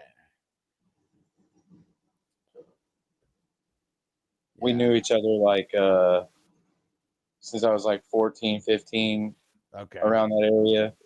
Okay. And she molested me while I was younger. She's 3 years older than me, so she was 18 and I was 15. Okay. So what? She was like a senior. You were like a freshman. Something like that. Yeah. Yeah. More like I was the plug, and everybody hung out at my house. Yeah, I mean, that's how I know a lot of people. That's for sure. I mean, it's either the weed plug or being the fantasy football plug, but that's why a lot of people know me. Yeah. I will just, for statute of limitation purposes, we'll just say I was the plug.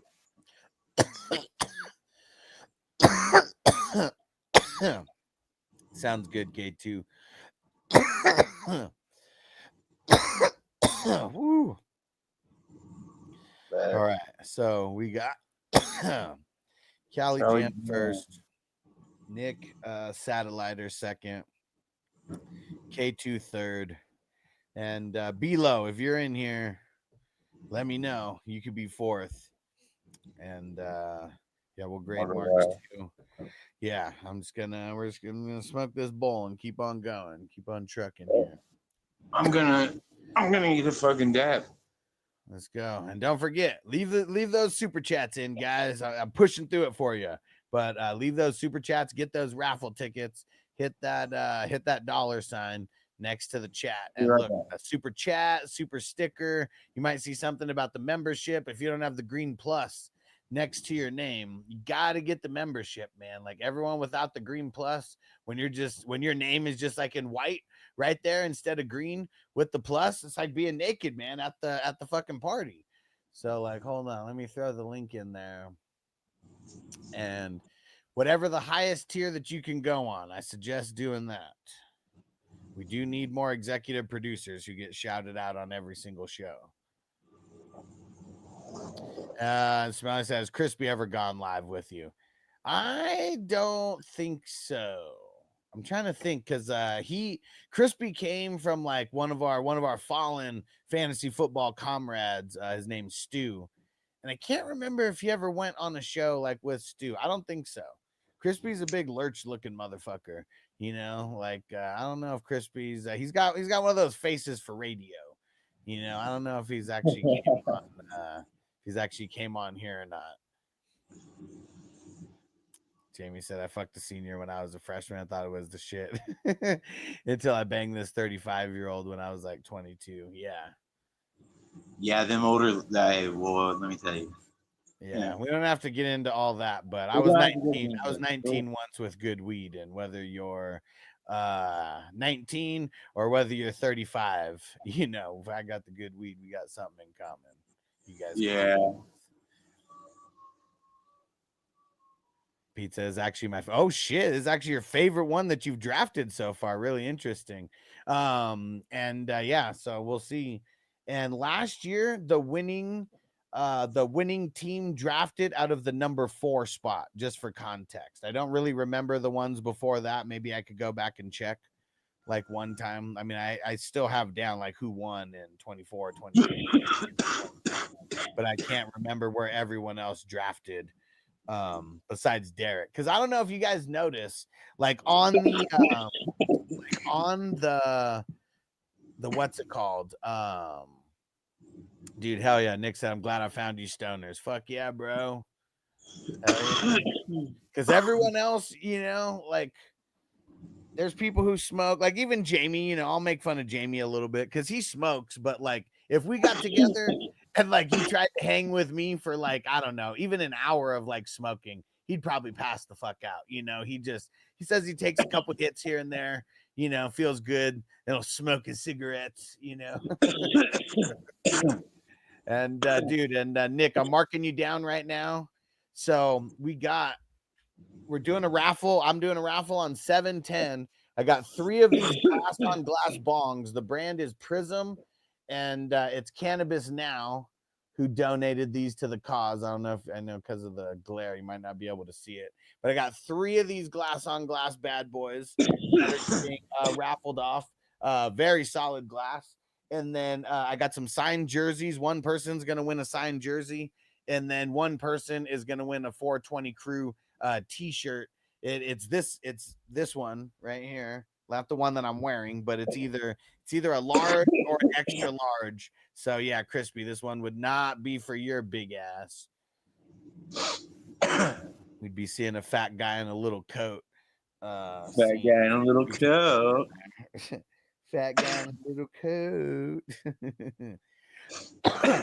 But yeah, Nick, there's so many times where I debate, I'm like, man, I know that I'm like hurting myself by like, you know, smoking weed throughout all the shows and shit. Like I could be like so much bigger, and I could probably make so much more money.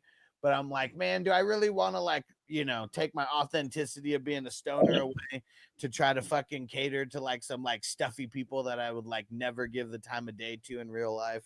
And so that's why I always stay true to the 420. Don't compromise yourself, bro. Yeah. Because one day this is going to be just as normal as people who are smoking cigarettes, or people who are, you know, throwing back a couple beers on the show, or like whatever. It needs to get to that point. I know one day it will. I don't know how many years until we get to that point, because I don't know how many people die yearly from alcohol, you know, like just alcohol poisoning and shit like that. But nobody fucking dies from smoking weed. You know, like the worst that's going to happen is you're going to fall your ass asleep. Then you're going to wake up hungry enough to eat up everything in the fridge. It's like literally the worst side effect that you can have from weed. Yeah. So fuck yeah, Nick. I'm glad you found us too. And how did you find it originally? Did someone invite you? Did you see one of my Facebook posts? I don't even know if I asked you that, but like there's so many new people this year for the tournament. I keep like trying to remember to ask everyone, how the hell did you find us? Yes, he said I like my PBR too. Yeah, I'm not I mean, dude, the last time I got extremely drunk, it was bad, man. I fully blacked out. I don't even know what the fuck happened, man. Like I was on my trip to New York, like that whole thing. And Jamie's back. Finally. Oh, what happened? Dude, as soon as you said, hold that motherfucker down for like 2 minutes. I literally held it down for fucking 2 minutes, and it finally shut off. There we go. God damn. Dude, it was making this weird noise like, and I'm closing it, I'm hitting Control Alt Delete. Could have been overheating, maybe. I don't know. I mean, it's not hot. Nice. Nick said my birthday is the 13th, 6. So yeah, my brother and sister, they're both Cancers as well. My sister's birthday is today, and my brother's birthday is on the 9th. They're both younger than me though. One's 8 years younger and one's 10 years younger. 2 of my sons, I got birthdays this month, 21st and the 23rd. Nice. Sam said I gotta go watch Tommy Boy again. Hell yeah. I could wear it up. To go watch Tommy Boy. One watches Tommy Boy. You know what I'm saying? Yeah, I forget who brought it up earlier, but we were talking about. Well, actually, it was because of this. You bastard! Because of that sound drop, and then someone asked Tommy Boy or Black Sheep, and I said Black Sheep mainly because of that scene where he's smoking weed with the reggae guys, and then he goes out and he's like, "We got that kick-ass shit." Oh, dude. Like that whole scene was fucking. End up in a van down by the river. That could have been. I could be mixing them up too. You might be, yeah. Well, the van down the river was that was Saturday Night Live. bit. Crispy said, "Send me a T-shirt for my ball sack." Yeah, a large T-shirt. That's all you'd be able to use it on. Be your ball sack, right? Extra small. You're gonna need you say a 3X to fit your fucking sack in there. Nick said, "Oh, it was okay, cool, all right, nice." Said it was Perfect Chaos, and you know, Perfect Chaos is Mark, right? If you only know him from Sleeper, yeah, fuck yeah, dude. Who is that? Satelliter? Yeah, yep. Yeah. Okay, here we go.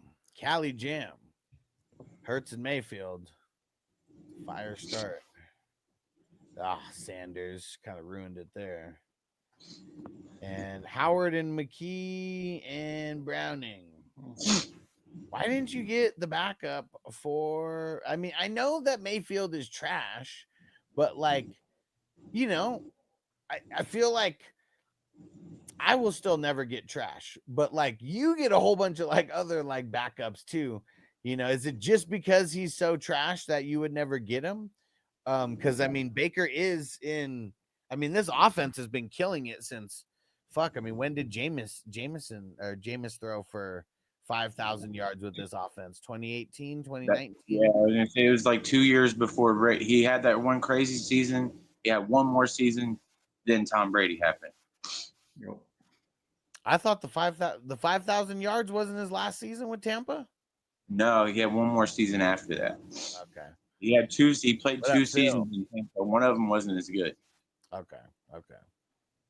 Yeah, it's different when you I'm throw for on those 5,000 odds. yards. When you throw for 5,000 yards, the interceptions almost don't matter. But yeah, the next one, I think he only threw for like 4,000, right? I'll never draft Baker's backup. Never, ever, ever, ever, ever, never, ever, ever, ever, ever, ever, ever. I mean, who really is Baker's backup? Is it Kyle Trask? Trask. I mean, but does it have to be Kyle Trask? I don't know if it is Kyle Trask. I mean, I just don't know who else it would be, but yeah, I mean, if your nickname is Trash, I'm just not buying, you know? I'm not, no. I'm good. So yeah, Tampa Bay, they have Trask and they also have like Michael Pratt. So I guess it is Trask. Yeah. I don't know. See, Pretty but much, Baker, you Trask cannot wasn't that bad coming out of college, bro. He really wasn't. Played Florida. He wasn't that bad. That's the thing, though, man. Like, so that's why I can't watch college, because fucking like there's so many guys who get drafted into the NFL, so many guys who might even come on as undrafted free agents who, yeah, they were like not that bad in college. I mean, Malik Willis was great in college. Where the fuck is he at? Yeah, he's all right. He's yeah, the poor man's fucking Trey Lance. Yeah. Trey Lance is also on that CFL list that I talked about earlier. People are looking CFL. Trey Lance is such a fucking bum. Yep. Bum. And Pete Bum. said H2O. San Fran would have a fucking Super Bowl by now. Shador Sanders or Trey Lance in the CFL? Who? Trey Lance or Shador Sanders in the CFL? I mean, I feel like Shador Sanders has more of a chance because I just feel like his name's a little bit more popular. Yeah, but who's better of a player? Trey Lance? Neither. Like Just say neither. That's what I'm saying. Like, yeah, like better than what? Better than who? Yeah, better than each other. Like, bro, if there's a brown turd and then a browner turd, they're both fucking South Park episode. Yeah, when you're choosing between a giant douche and a turd sandwich, like I mean, that's what Shador versus Trey Lance.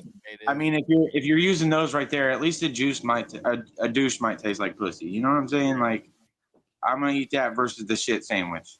I mean, it Just could make taste sure like you have your pie, but I'll never fucking know. Yeah. And you gotta have like that's the type of logic you got to use to answer that question.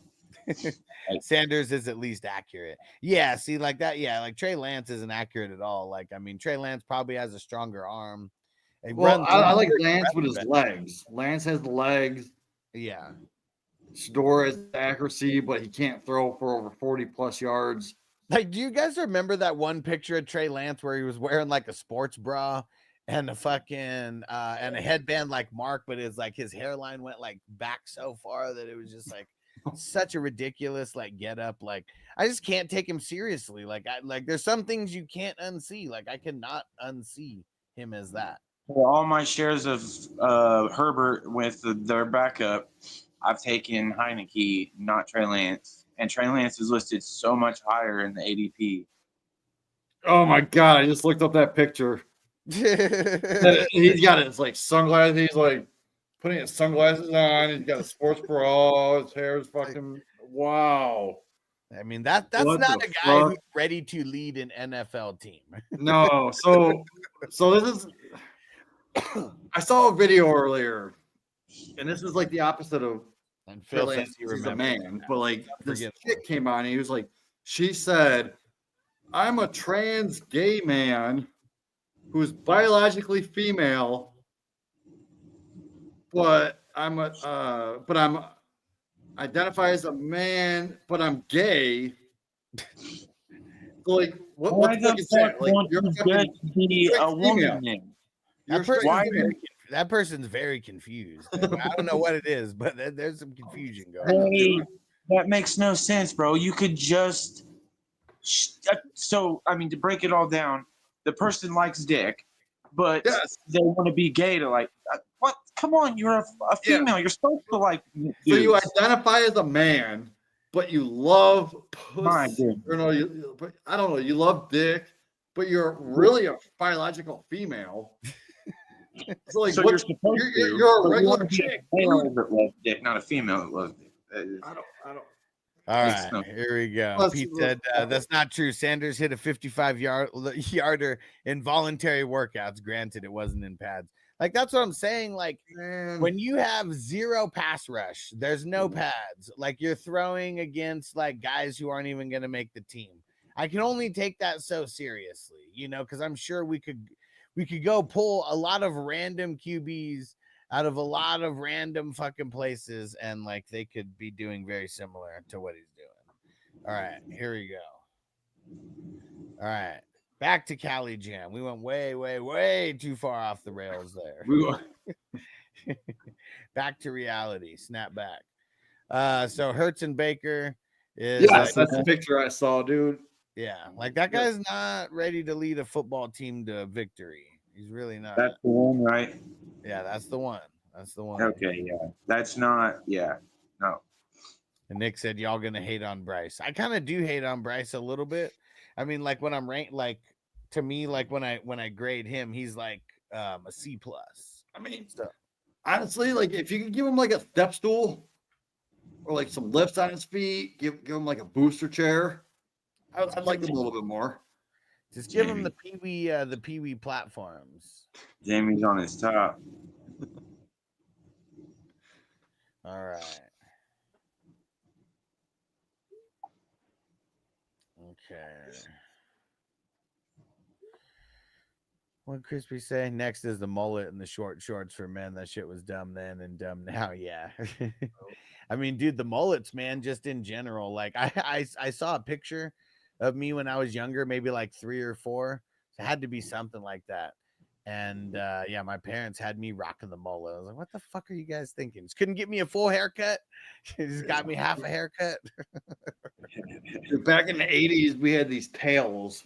You guys are probably not that old, but people would try to get long tails in the back of their necks that would come down and yeah, tails. Just Yeah, the rat tails. Yeah, for rat sure. tails. That's what it was. Yeah, that was actually, My mom gave me one of them one time when I was like 7 or 8.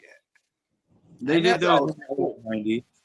I never had the rat tail, but I remember even in 9th grade, there was still some people rocking the rat tails. And Wow. See, I thought it was cool because it was during the Ninja Turtles back in '89. That's around when I was 7. So I'm like, oh, fucking Splinter. I want a rat tail. yeah. Okay. Hurts and Mayfield.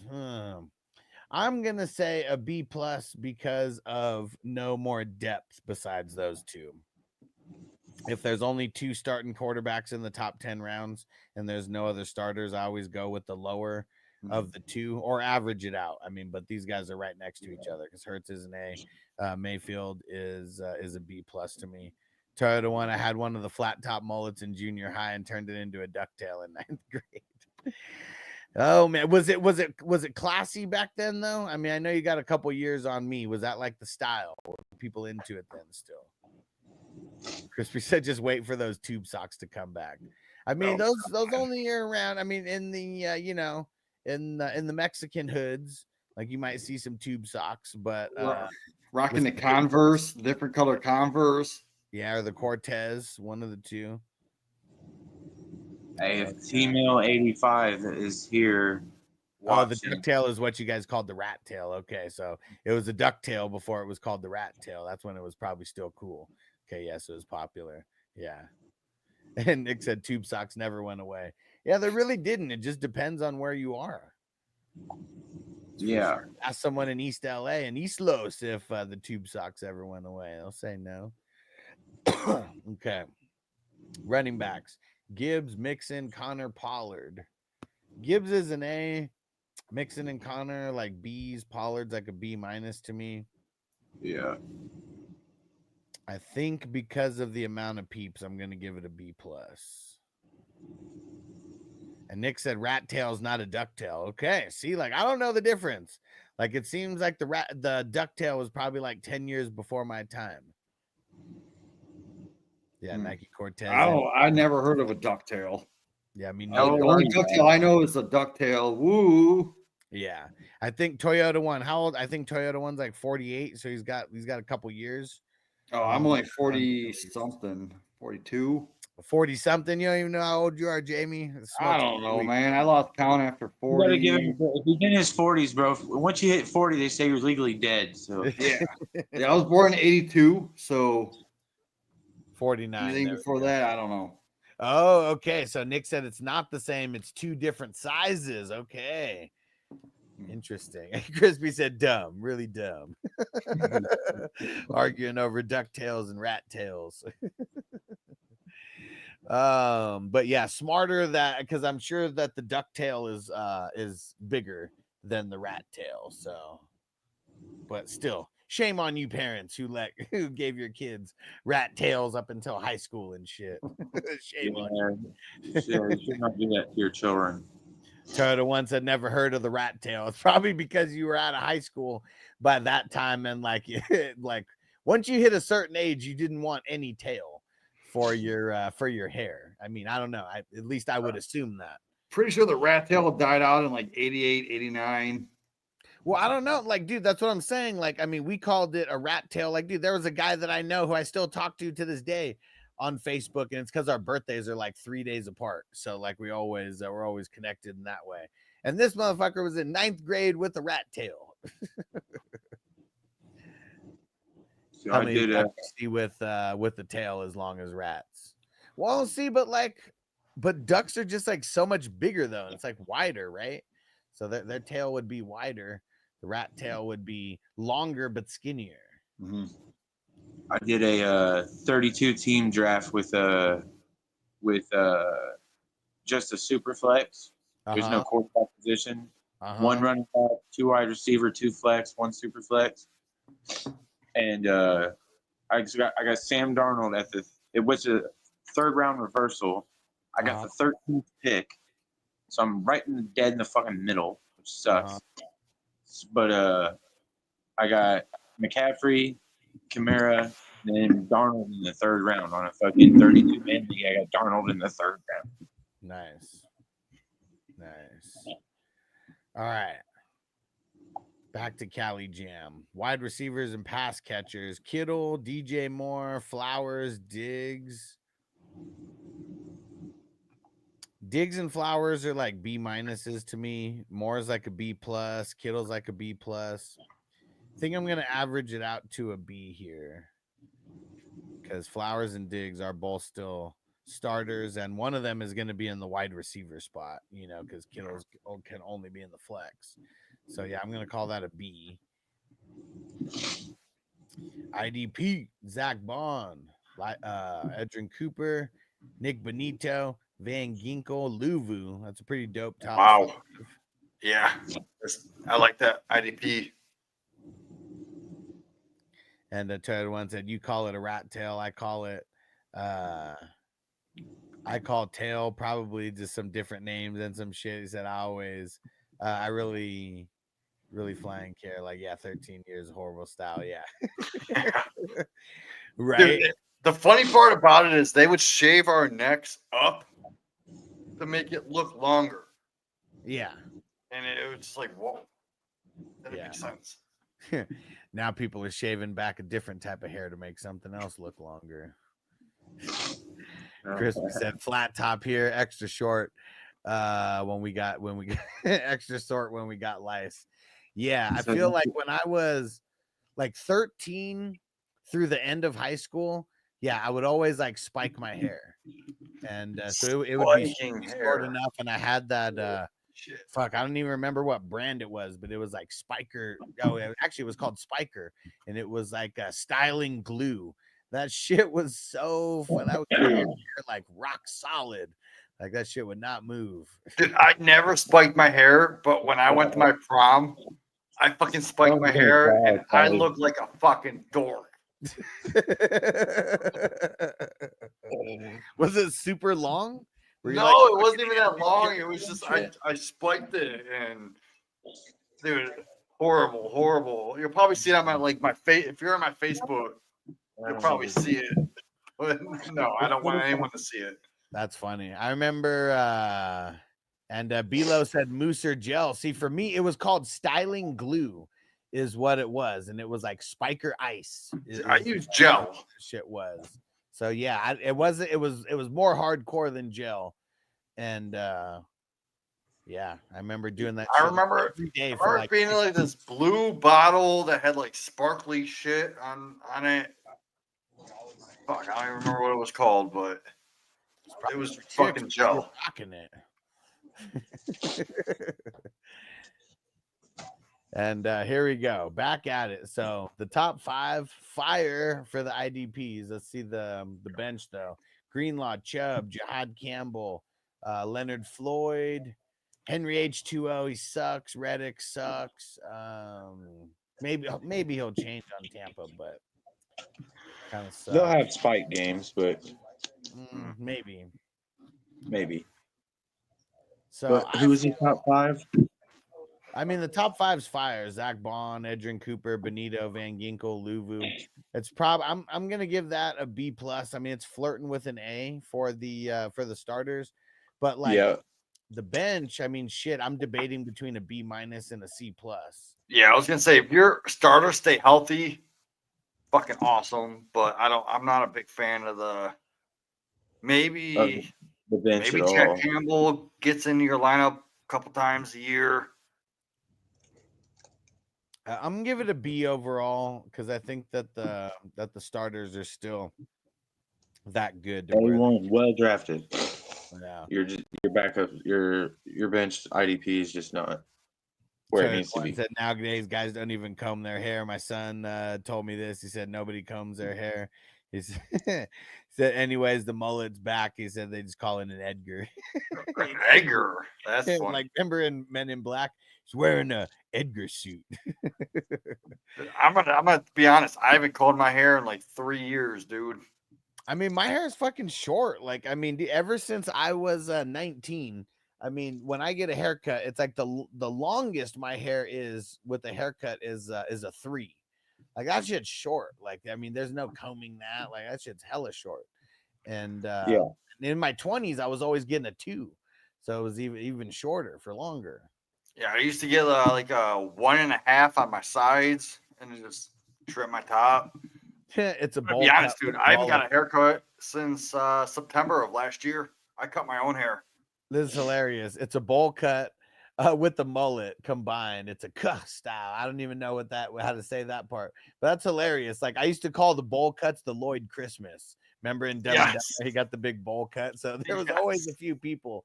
I was like, oh man, you're rocking that Lloyd Christmas right now pretty hard, bro. They hated it. And I think Reddick is going to have a huge bounce back. But yeah, exactly. That's what I'm saying. I mean, it's either way, we last picks, it's whatever. And they didn't even bring they didn't bring. It's not like they brought the average all the way down by themselves. K2 said 2 decades ago, I go 0 and I put on a ball cap. Yeah, and most of the time I wear hats anyways. So like I do too. Like I said, I haven't got a haircut in about a year, and like, bam, like I cut my own fucking hair. Yeah, I gotta go get a haircut as soon as everybody gets back from San Diego. When Taylor was talking about the fella over there with the hella good hair, she was talking about me. You're very good hair. Well, some bitches love to grab onto that fucking hair. You got a top full of it. There we go. Pete said the Jets bring down most players, unfortunately, for sure. They definitely do. Except Sherwood and Quincy Williams, is probably the only ones, just they're foolproof. Jets foolproof over there. And Crispy said, hey, watch it about the bowl cut. I come from no money. Hey, when I was younger, I had a bowl cut too. Okay. And I'm sure people made fucking fun of me for the way that I look, my stupid haircuts when I was younger. Fuck them. My parents, I don't know. They should have just worked harder. That's it. Should have just worked harder somehow. And because that's all they said. Like, that's all they said most of the time. Just working and slaving away. Like, man, why couldn't you do it smarter? Toyota one, shaved head, one thing, would have a full set of hair, rocking the bedhead look. Guys at work rock the bedhead style. Yeah. You got to work hard to get that, that bedhead style just looking just right. Okay. Bench. Andrews, Benson, Jalen McMillan, Kareem Hunt. Oh, Hopkins. There we go in the 21st round. See, Mark can't get him in the 25th anymore. League winner, bro. He's a league winner. I'm telling you. I'll let someone else draft him. Right. Royals, Likely, Mitchell, Lockett, Restrepo. No. And see, like, even like a guy like Restrepo, like, I mean, I don't care if people draft him or whatever. Like, I mean, we're a lot of picks on our teams are going to be throwaway picks one way or another because of either who you drafted or them not scoring high on the right weeks compared to other players, whatever. But like, it's crazy that like people want Restrepo like crazy, but like they'll shit all over Tyler Lockett. I don't really want like either guy, and he drafted them both there. So like, perfect. That's why I brought this up though, because I know amongst pretty much the entire fantasy community, Restrepo is well more liked than Lockett. But how do you feel about that, Jamie, about Restrepo versus Lockett? Because I know you're a rookie. I'd rather have Restrepo because I think Lockett's more of that locker room type guy. Restrepo, I mean, he's got the rapport with his college quarterback. So I don't mind taking a chance on him. I just don't want anything to do with them because I don't think that offense is going to be that great. They're only going to win like 4 or 5 games this year. So, but that means they're going to play a lot of garbage time. I just don't see it. I don't. If anything, I don't want anything to do with Tennessee's offense besides Pollard and Cam Ward. Get them at a discount. Ridley. Oh yeah, fuck. Oh, my bad. Ridley. Yes, I want Ridley. Nick said I've drafted different in each of these. Yeah, man. I mean, you got to try different things to see what you like. Because I'm working on getting 1 or 2 tickets just to look exactly the same. Yeah, there's a world where like Lockett and Restrepo combine for 42 receptions this year. Yeah. Crispy. Daddy wasn't there to take me to the fair. Underwear. Pete said Cam's favorite college receiver and broke Reggie Wayne's record. Yeah, I know. I know. I understand. But like, he is his favorite receiver. But he was undrafted. Well, take that into account. He's his favorite receiver because like that was like the best receiver that they had on the squad like last year. But like, I don't think that team was like super built on like, some like they didn't have any super top end wide receivers in college football on their squad. I don't even know that much about college football, and I know that much. Okay. what would this bench score be? I'm gonna say C+ for the bench. Okay, so we got B+. Bad combine. I mean, yeah, but a lot of it is just his speed and shit like that. Like, I mean, the metrics don't add up all the way, right? Like, I don't know. A lot of it probably is the top end speed.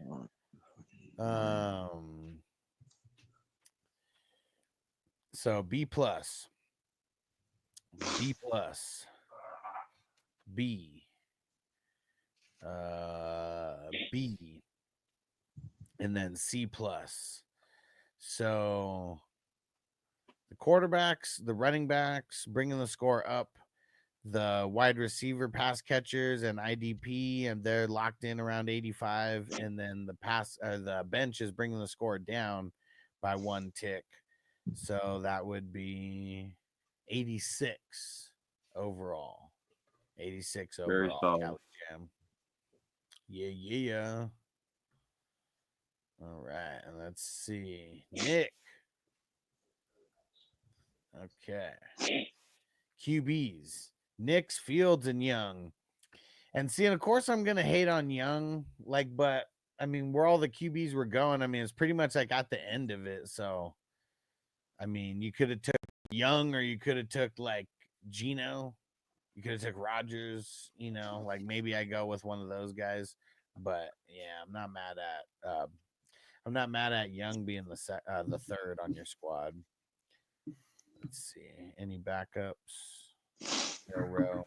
See, I think Milrow's a waste of a pick because I don't think he's gonna end up really playing that much this year. No. Tyrod, Stidham, and Dalton. So are those all your? Yeah. I think Okay. so. I mean, Dalton because of Bryce. Yeah. I see that. Yeah, those are all his backups. So yeah. So I would But give like, this. But does Dalton really play?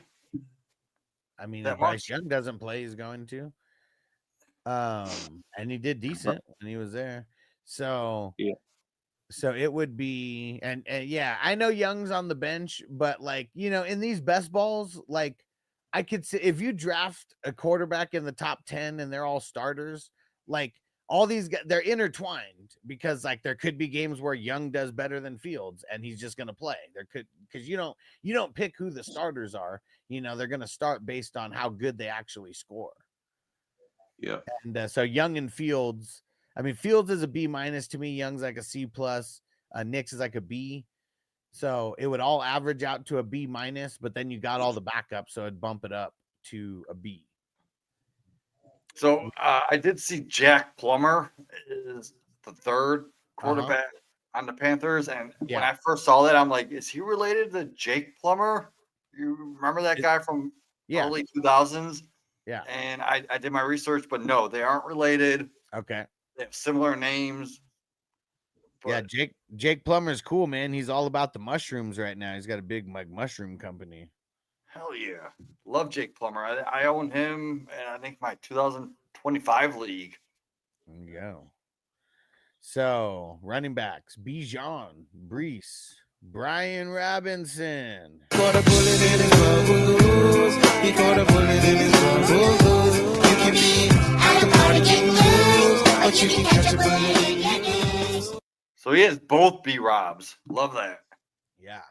And Nick said Spike Weeks might be in order. Maybe. Yeah, Jake the Snake. Yes, sir. I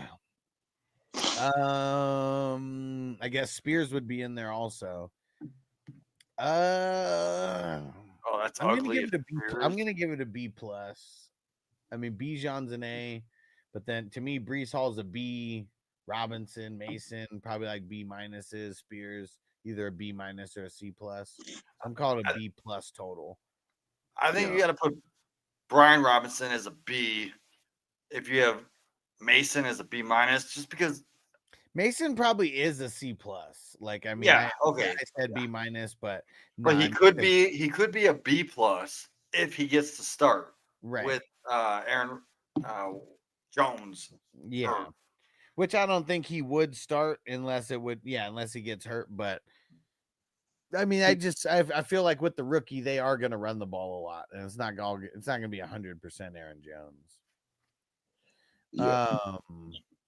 Wide receivers: Garrett Wilson, Tet, Hawkinson, because pass catchers. Man, I mean that's so thin. I do think Garrett Wilson's a B plus, but to me, Tet, he's like a B minus or a C plus. Hawkinson's kind of like a B minus, even with the tight end premium. So I feel like it's a B minus just overall for the wide receivers, especially because of the lack of. That's being generous. Yeah, lack of depth, because no matter what, Tet and Garrett Wilson, I mean, those are your top two. I mean, I love Garrett Wilson. Don't get me wrong. Garrett Wilson is like an A to me, honestly. He's going to get all the targets.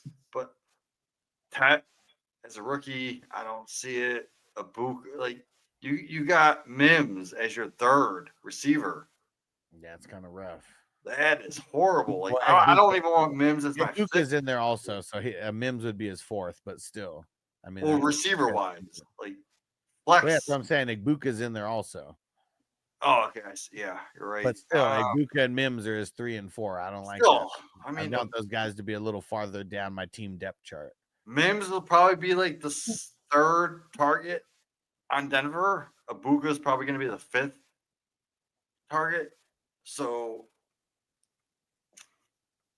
I don't like that. Like, it probably would have been better. Oh shit. I mean, either Mason. I think I would have rather had 4 running. I mean, who knows what the hell's going to happen, but we're just talking about this build. But I feel like Mason or a wide receiver there. I mean, that just would have been a lot better. This is so funny, man. B Fatty keeps coming back. I appreciate you helping the algorithm, B Fatty. All right, IDP. Garrett, Miles Garrett, Nick Croft, James Winfield, Nakobe Dean, bro. Nakobe Dean's gonna miss a good portion of the season. If you want to draft him, I would just draft him more in the 30s than the high 20s. It sucks that Sleeper hasn't really caught up to that, but he's probably not coming back till around like Thanksgiving. So just a heads up on that. And how many is that anyways? 1, 2, 3, 4. Yeah, see, Nakobe Dean's in the top 5, so it's almost like he shouldn't even be there. So we'll count medalists at 5th. And then Newbin, Quentin Lake, Kaiser White, Eric Kendricks, which I don't mind getting late, but those guys are also like right now, like C plus like type guys. I mean, they're not even on teams right now. Hopefully soon, like before training camp, these guys get picked up somewhere, and that'll make their value bounce back a lot. I'm going to say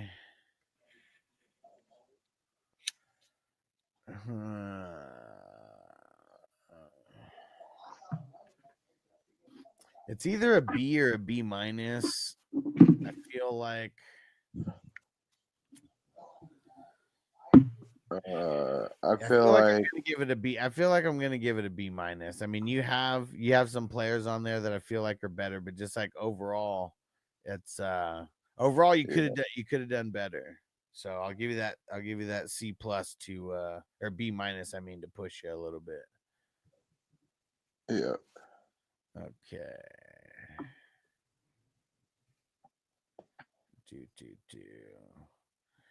Where's the bench kick in at? Igbuka and Mims start the bench, and then we got Braylon Allen, Mason Taylor. Probably got him a little bit later. Tootin, Leggett. We were talking about him earlier. Isaiah Davis, Aoman, Sanders, Taj Brooks.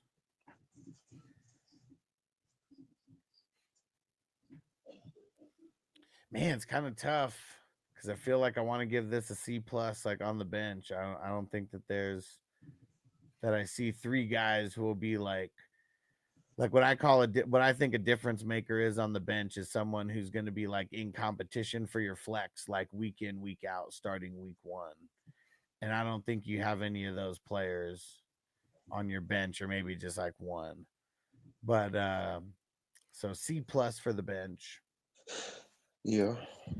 And so let's see. So it was a B-, B+, B-, B-,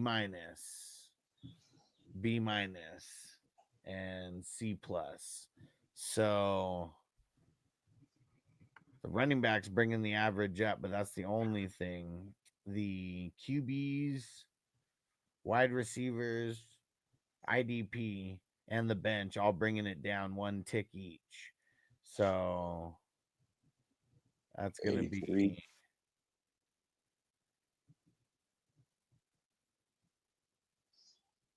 an 82 overall, 82, which still isn't bad.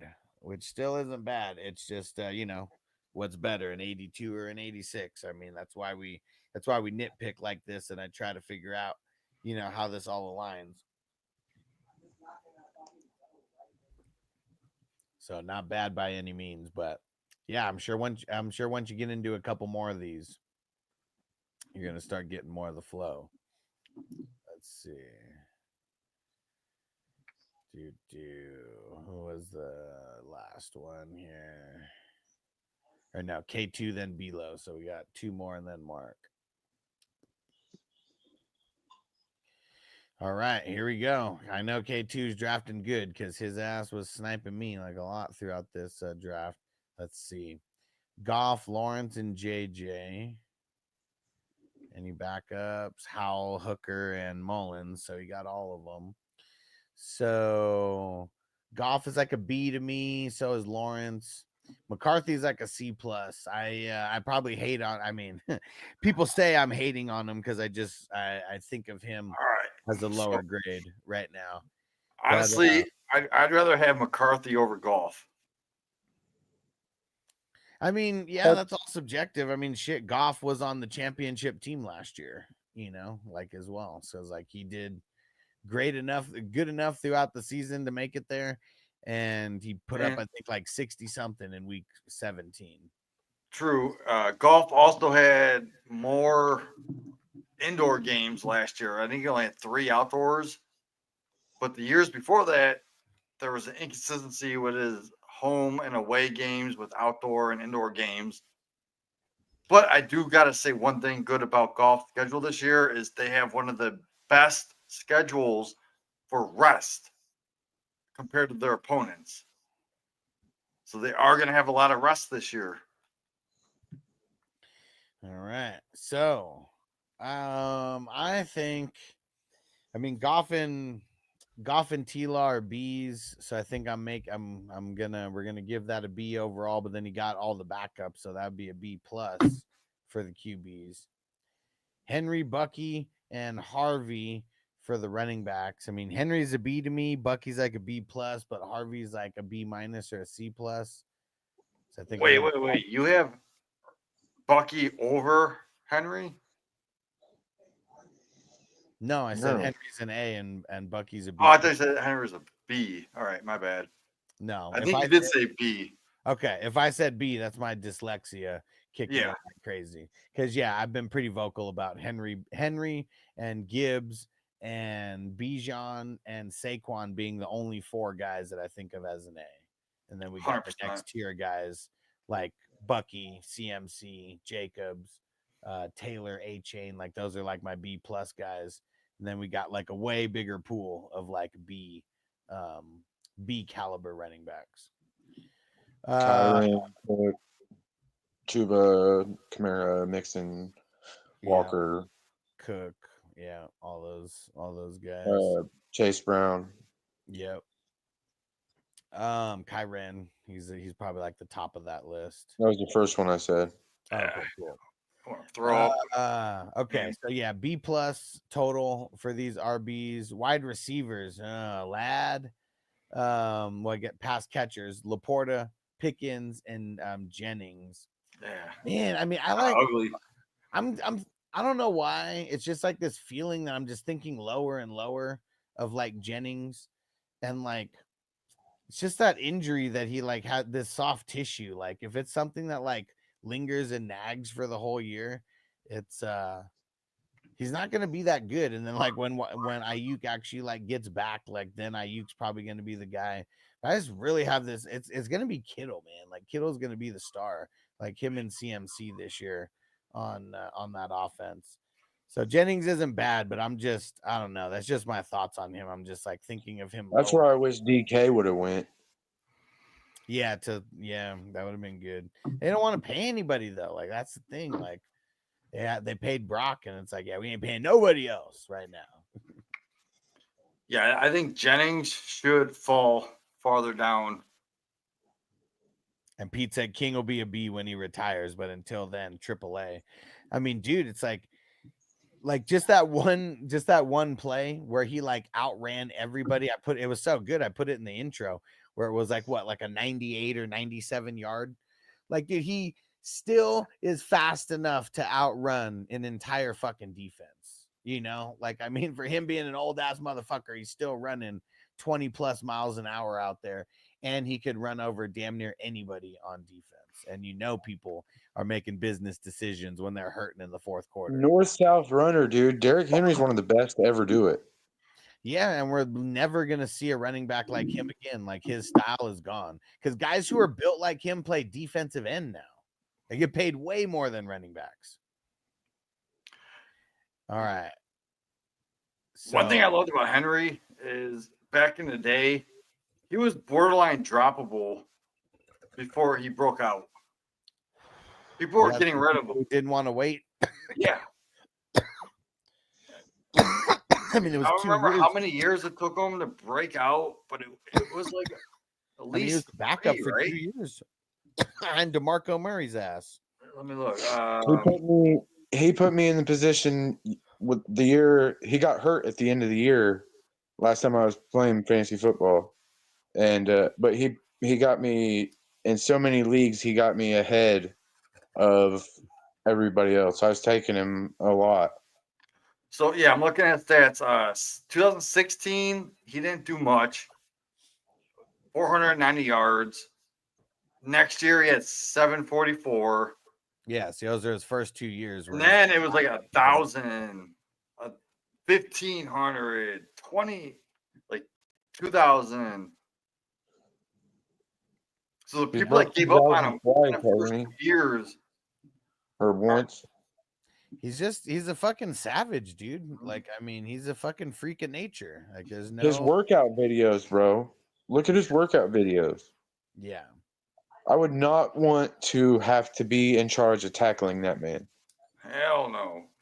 That's just gonna fucking hurt. Yeah. And the only reason he was way more than it's gonna hurt him. He was behind an elite running back in 2016 and 2017. I forgot who it was. DeMarco Anyone in Murray. the chat know who it was? DeMarco Murray. Was it Murray? Yeah. Before he went to Dallas. Yep. And Murray had an insane amount of touches those couple years. And Pete Yeah. doesn't come to the birds. Henry's my favorite back in the league in real life. He said fantasy is 3 or 4 in my opinion. Yeah, see, I'll put him at number 4, but I still got the first 3 guys, ahead of him. But I know that like my stance on him is not like, not a normal stance on him in the fantasy community, even in redraft, which I don't understand. It's like people can't get out of that dynasty mode. What is the problem? I don't understand. In all the dynasties I've done so far, I've gotten Derrick Henry. Well, yeah, it's because he's old. Like, I mean, if he only gives you 1 or 2 years, but like people don't value winning year 1. I don't think. I don't know. Yeah. Why. Like I'm trying to win year 1 and year 2 and 3. Yeah. You know what I'm saying? Well, the thing is, in Dynasty, if you win year 1 straight up, you're going to be playing for free in that league for the next 7 years. Yeah. So why not try to win now and then rebuild a team for the next three years in the future? So you're getting people like Aaron Jones, Well, also, Derrick like Devontae Adams. You're getting these people so freaking late in Dynasty.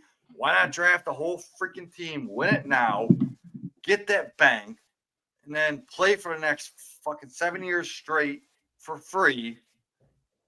Well, and the thing that I don't understand is why do people act like their exact same team that they draft is going to be the exact same team that they have for like the next 5 years? Well, that's the thing. I could draft a young team for the thinking I'm going to win the next 5 years, but then a year from now, 3 of those players don't work out.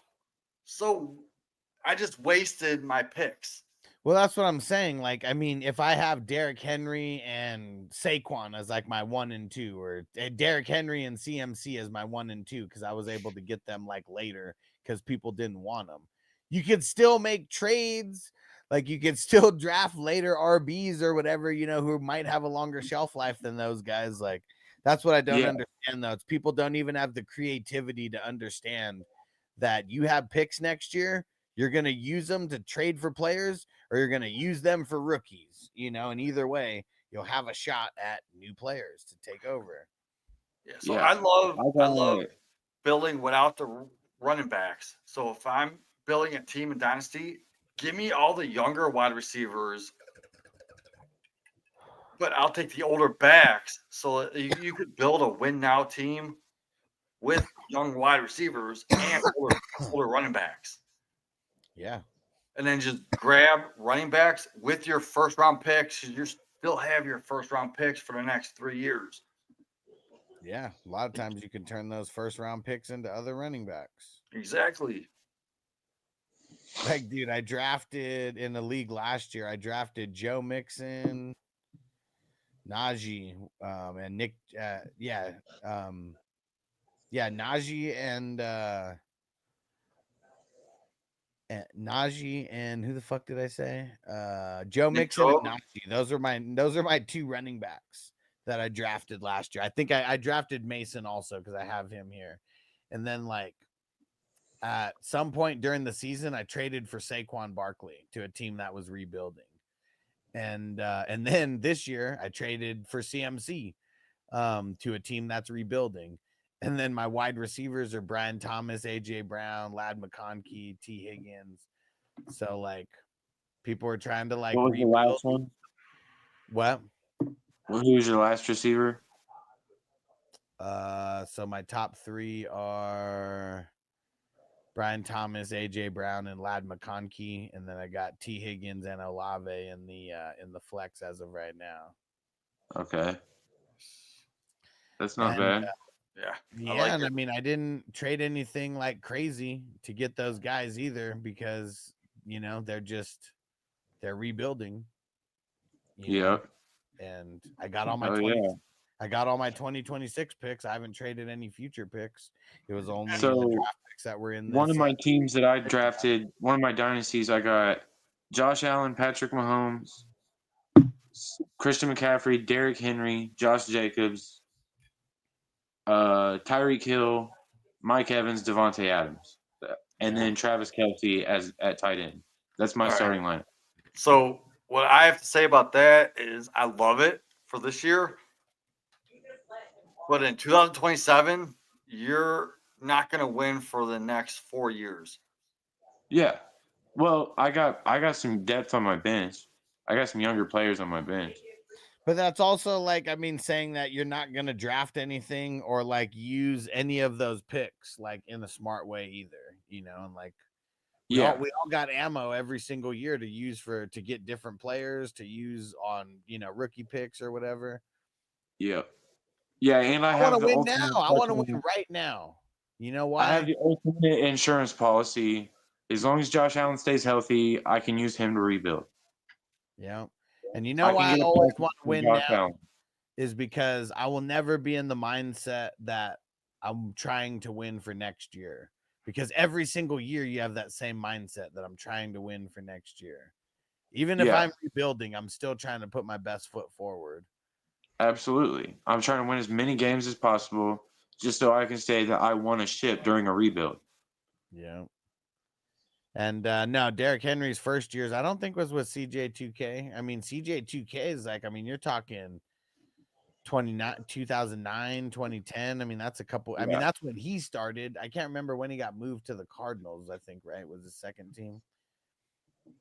So maybe it could have been, but I don't. Nah, it was DeMarco Murray who was the. It was DeMarco Murray that he was behind. And Pete said, I draft Dynasty to win instantly, but a good mix of young, proven players in great situations. Yeah, for sure. I like that. So what I just did in my recent startup, I got Josh Allen, Drake May, and Cam Ward. So I have a future plus I have a win now, right? Yeah. And then ended up getting like Trayvon Henderson as my running back with like a Tony Pollard, so they can interchange. It's only to start one running back. Okay. So I only need to start one, and then I got like Garrett Wilson, who's kind of younger, Rashee Rice. They're both in the top 30 overall, right? And Juwan Jennings is a later pick that I got. He's my second or third flex. But then later on, I drafted like a Golden, who could be a guy younger for a best ball. Mm-hmm. So Slayton is also on my team.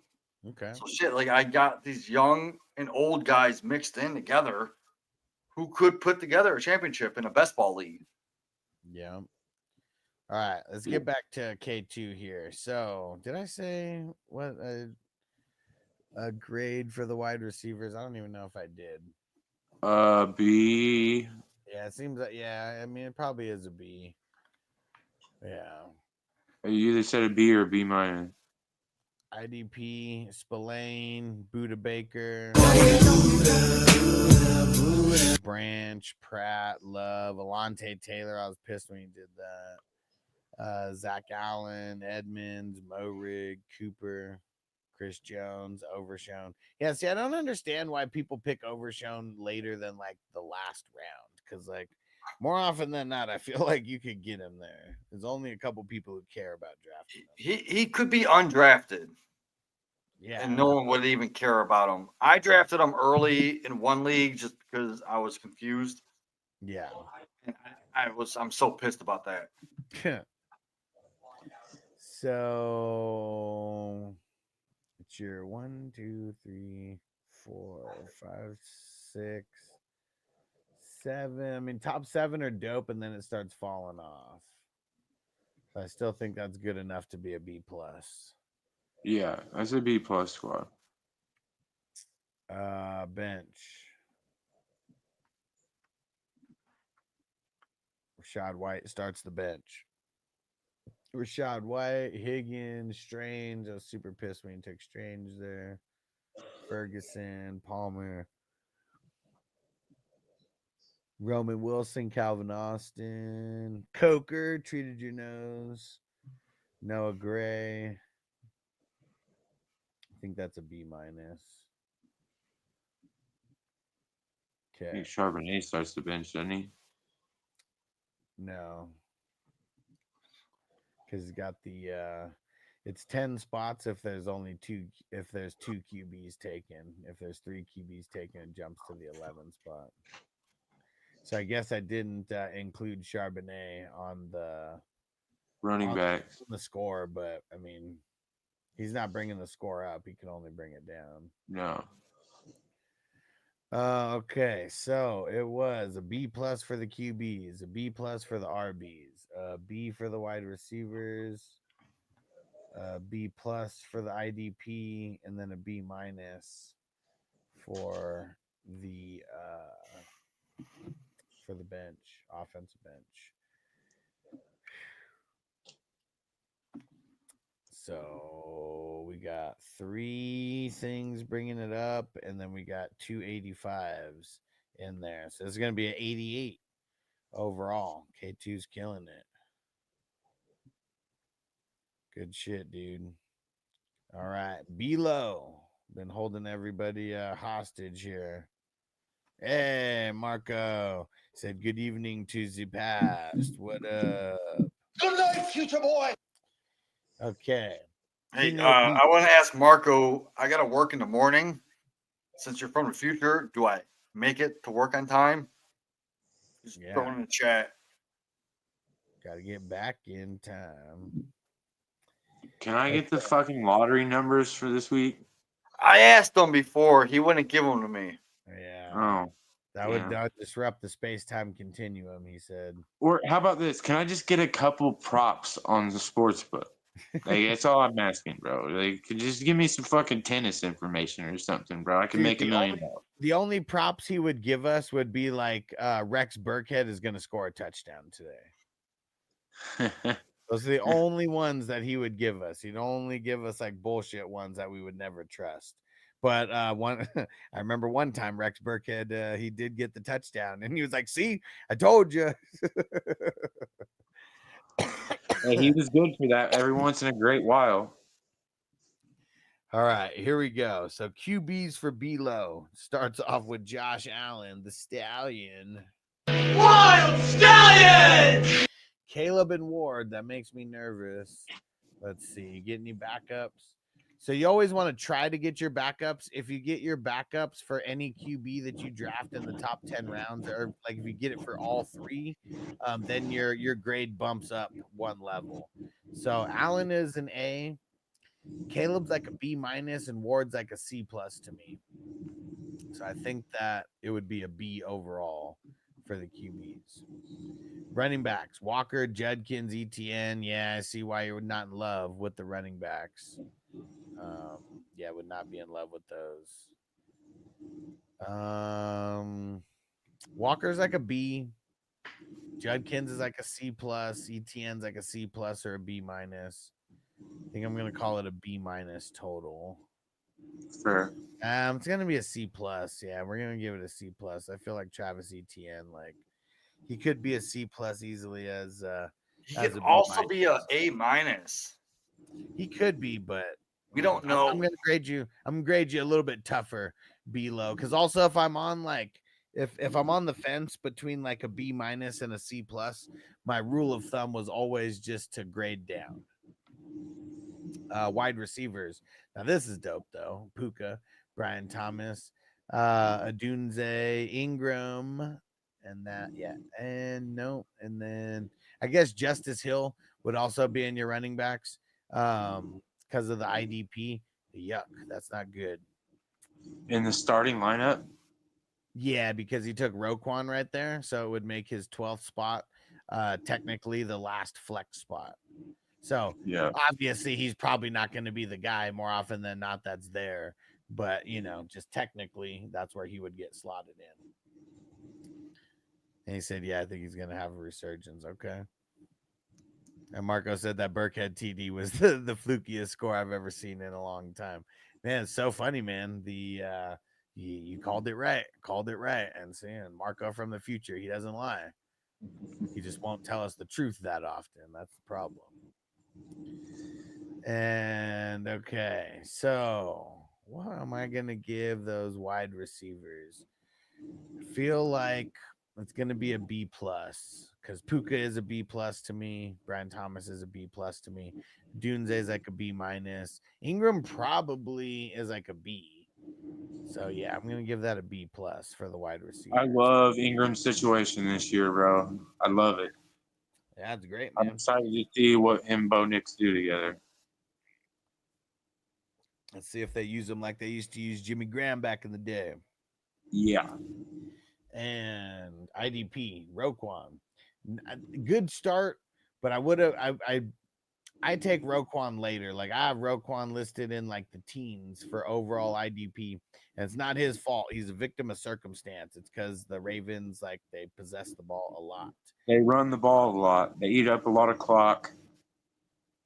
Yeah, I would have rather taken Zach Bond there, who went 2 picks after you, just to give you a heads up. And Caden Ellis, who also went at the end of the 11th. I much rather would have taken either one of them over Roquan. But Roquan is a beast. It sucks. The offense that he plays on is too good.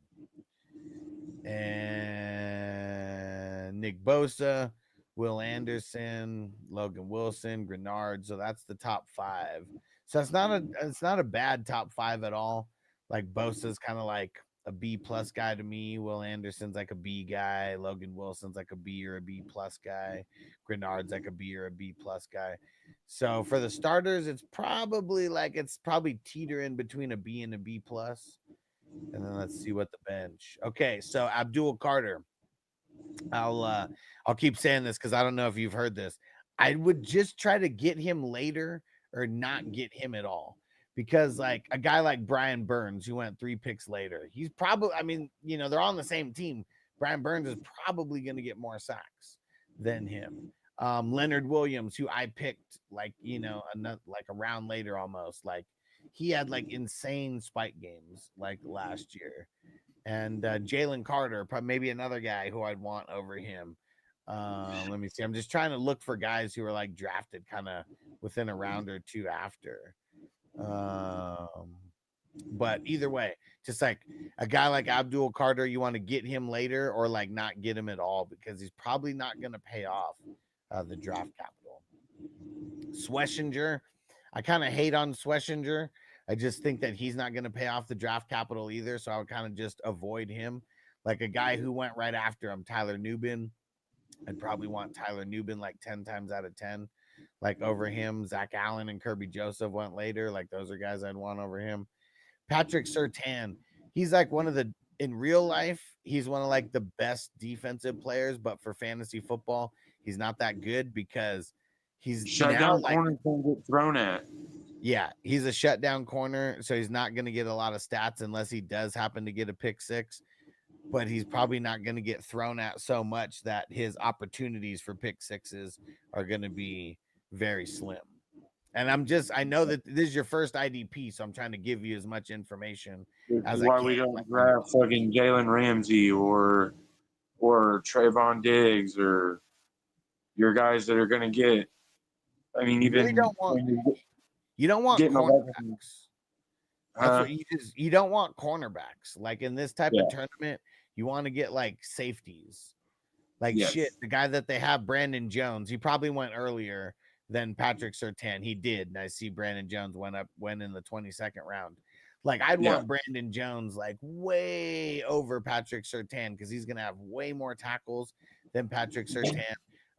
Probably has even more shots at interceptions than Pat. So yeah, I love Patrick Surtain. He comes from like dope lineage, but yeah, just trying to give you as much info as I can.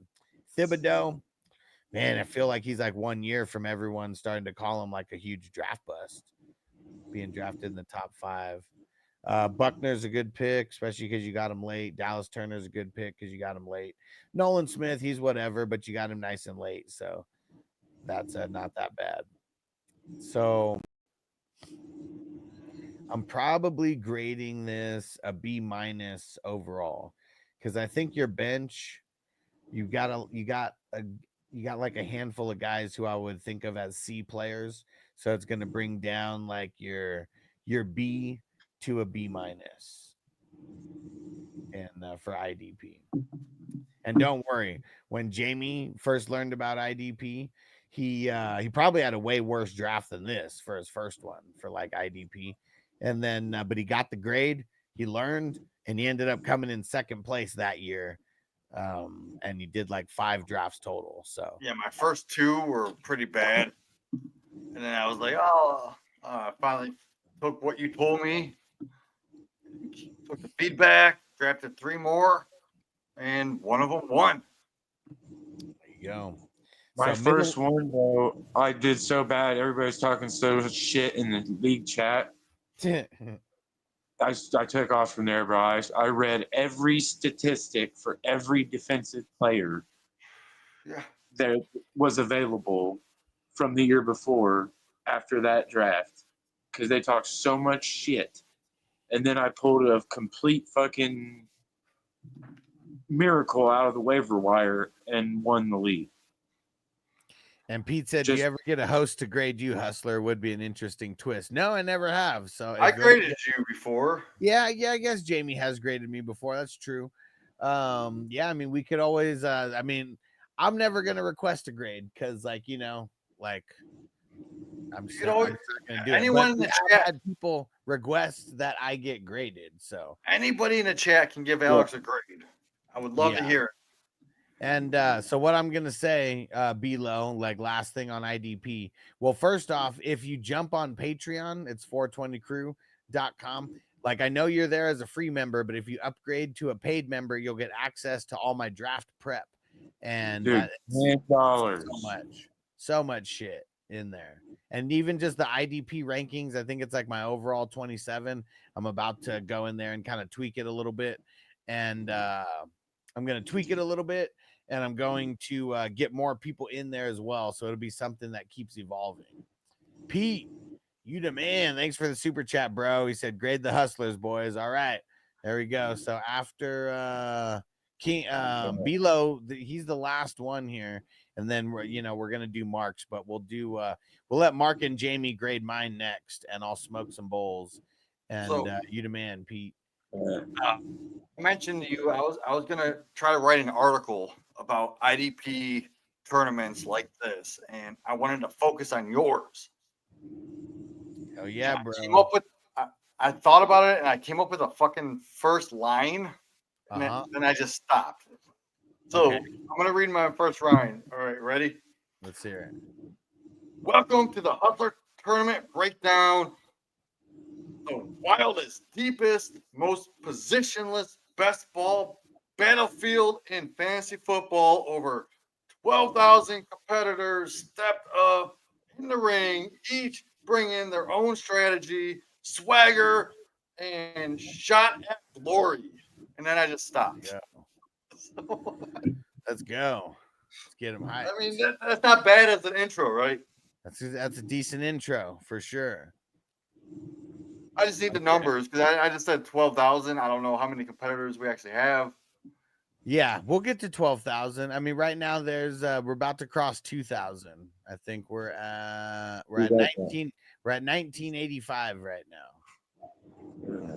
And Pete, I got you marked down for the 10 entries. So when you leave a super chat, you get one raffle entry for every $1.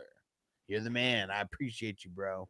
And as soon as we get done drafting, as soon as we get done grading Belo's team, smoking a fat bowl for you while these guys grade my team. All right, bench. Golden, Kincaid, Roshan, A+. And Crispy says, sounds like a car sale. Sounds like a car salesman commercial. It could be like that sometimes. That's what my plan was, man. I'm trying to get more people involved in this tournament.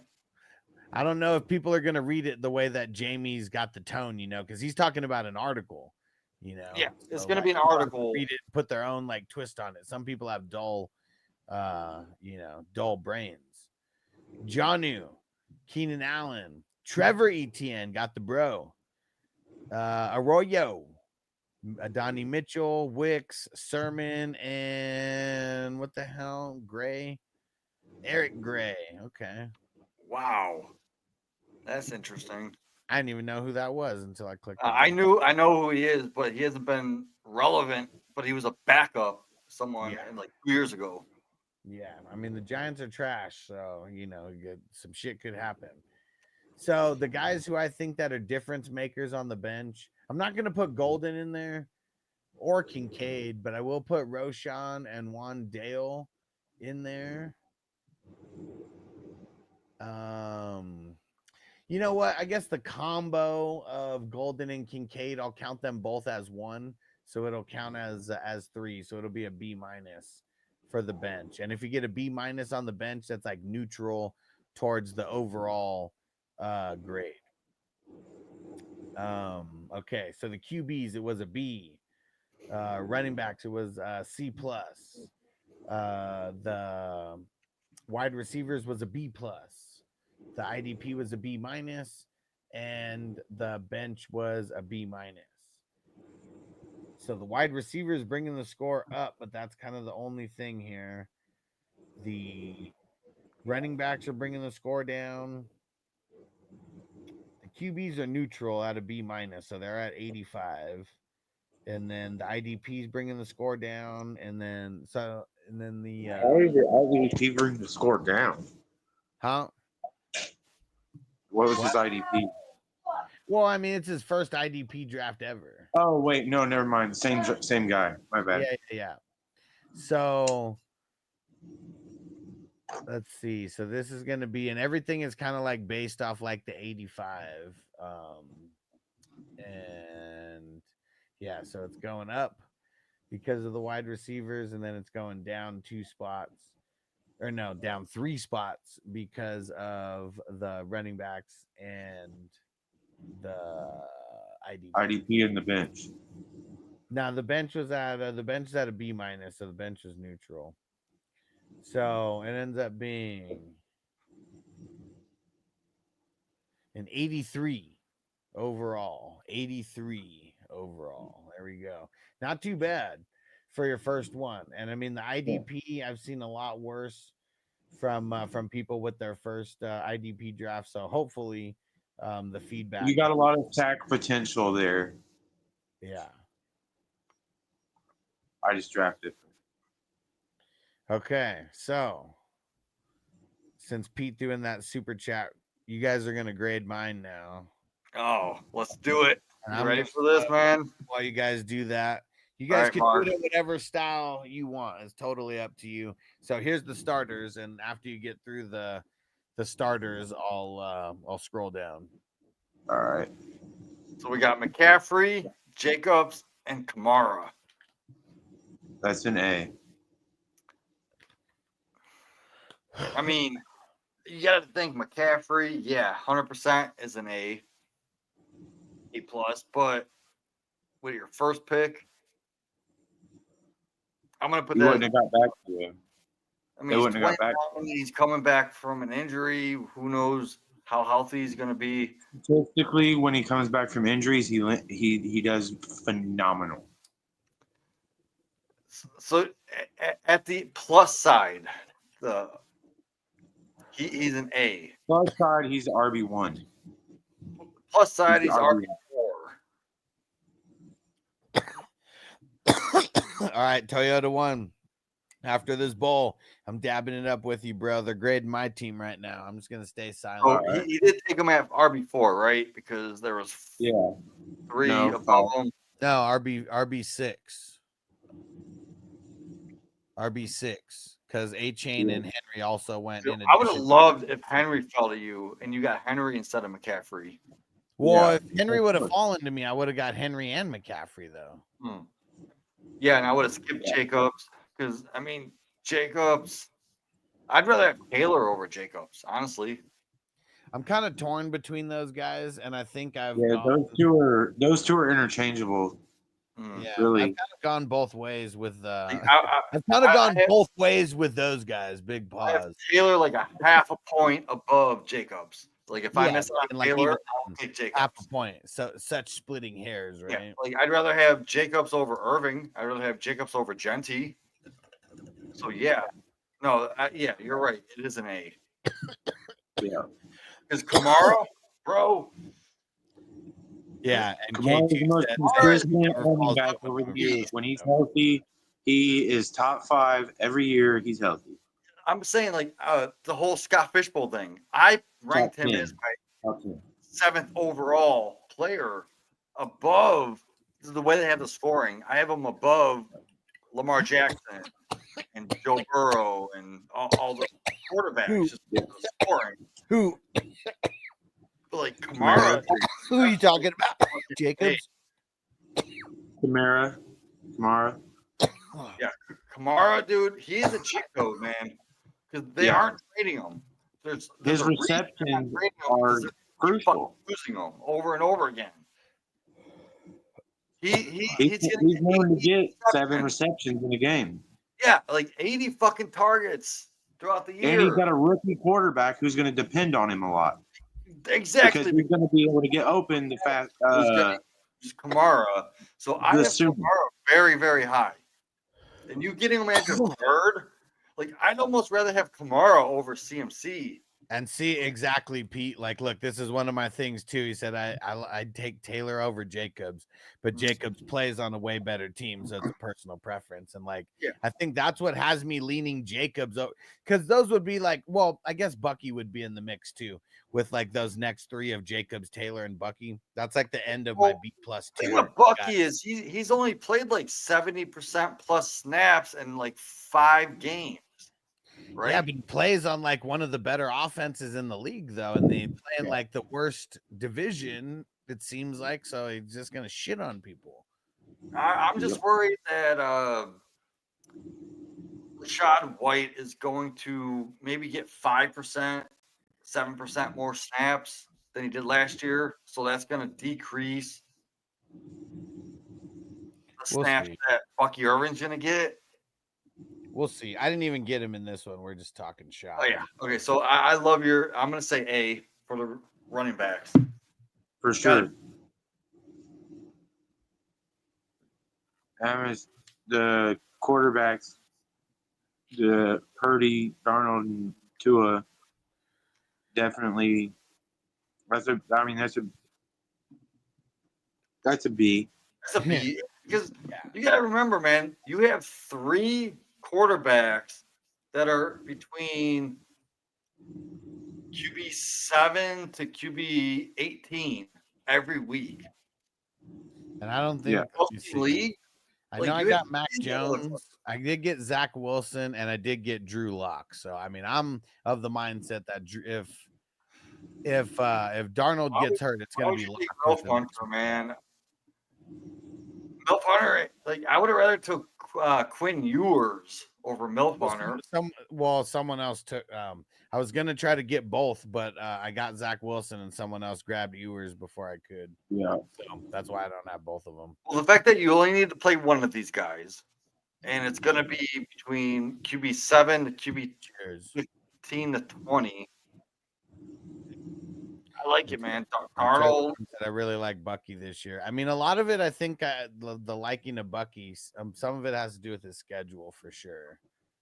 Yeah, he's got a really good playoff schedule, if I'm not mistaken. Yeah, I think Purdy is your mainstay right here. Tua is your upside.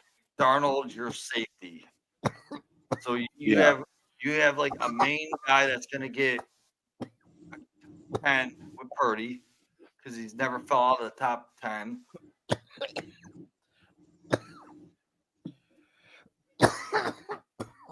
Like Tua, obviously, Tua could be top 10 any given week, but I say he's more of that 15 range. Darnold more of that 20 range. Yeah. So that would be what B. I'd say 86, right in that B+ range. Just teetering on a B+. I'm gonna say a B. Yeah, I'll say B, like 8. I'll say 85.7. Yeah. Love your quarterbacks, dude. Because I don't get guys. I'd rather have 3 of the top 20 guys rather than the top 5. Yes, and Tegan, yeah, it's super flex. That's why the QBs are going so early. Yeah, no single QBs around here. No. All right, let's move on to the receivers. We got Devonta Smith. We got Metcalf. We got Shakira. And then Kelsey. Man. Super cut. Kelsey's going to outscore Metcalf in this format. And he's your flex. So I gotta point that up a little bit. What do you think, man? It's a B. It's a solid B. So it's not a B+. I say his receivers altogether are like a B-. But having Kelsey as a starter, yeah, bump that up, man, because that's gonna be your top flex player. And then I like it. you IDP. guys are going in the order that I do. My IDPs: Levante David, EJ Speed, Peyton Wilson, Leonard Williams, Kirby Joseph, Kyle Van Noy, Alexander Highsmith, Mad Buki, Dude, Tuli that's Tulokalu, and Nixon. Here, scroll up a little bit. That's Oh man, that's Yeah, rough. see here. Yeah, I got That could be- Levante David, EJ Rough. Speed. Yeah, then everyone else is down here. Like, Yeah, I can't give it that could more be. than E. You couldn't. say, I'm like, gonna give it a B, but just because the sacks are there. You know what I'm saying? You know what you're doing when it comes to sacks. Well, Like, he's got the big play potential with Van Noy. Yeah, he can get a 30-point game once or twice. Highsmith, same. Like, we don't know what's going to go on with Wilson, but I do love Wilson. So that's a plus. But EJ Speed, you did even say you reached on him by accident. Yeah, I would have taken someone better there than Yeah, EJ Speed. so that's a little bit. You got to downgrade it. Joseph, I mean, that's Pete said you I'm gonna bastard. say it's a B I minus. wonder where Thule went. You bastard! Yeah, 32nd. I think this is a very bad IDP, man. I can't give it more than a 77.2. I'm gonna say I was gonna say B minus just because there's sack potential, but I've seen you do better for sure. Oh yeah, I mean, you look at it. I only took 2 guys inside the top 20. I just forgot at one point about them. But yeah, these guys that I took though, I mean, there's reasons why. I don't know. All these guys had. You know, I don't blame you for any of them guys. I've gotten Van Noy though in like the 32nd round, I think. And look, K2 said if Huss would have picked from the 11th spot, his grade would be an 88 from where I'm at.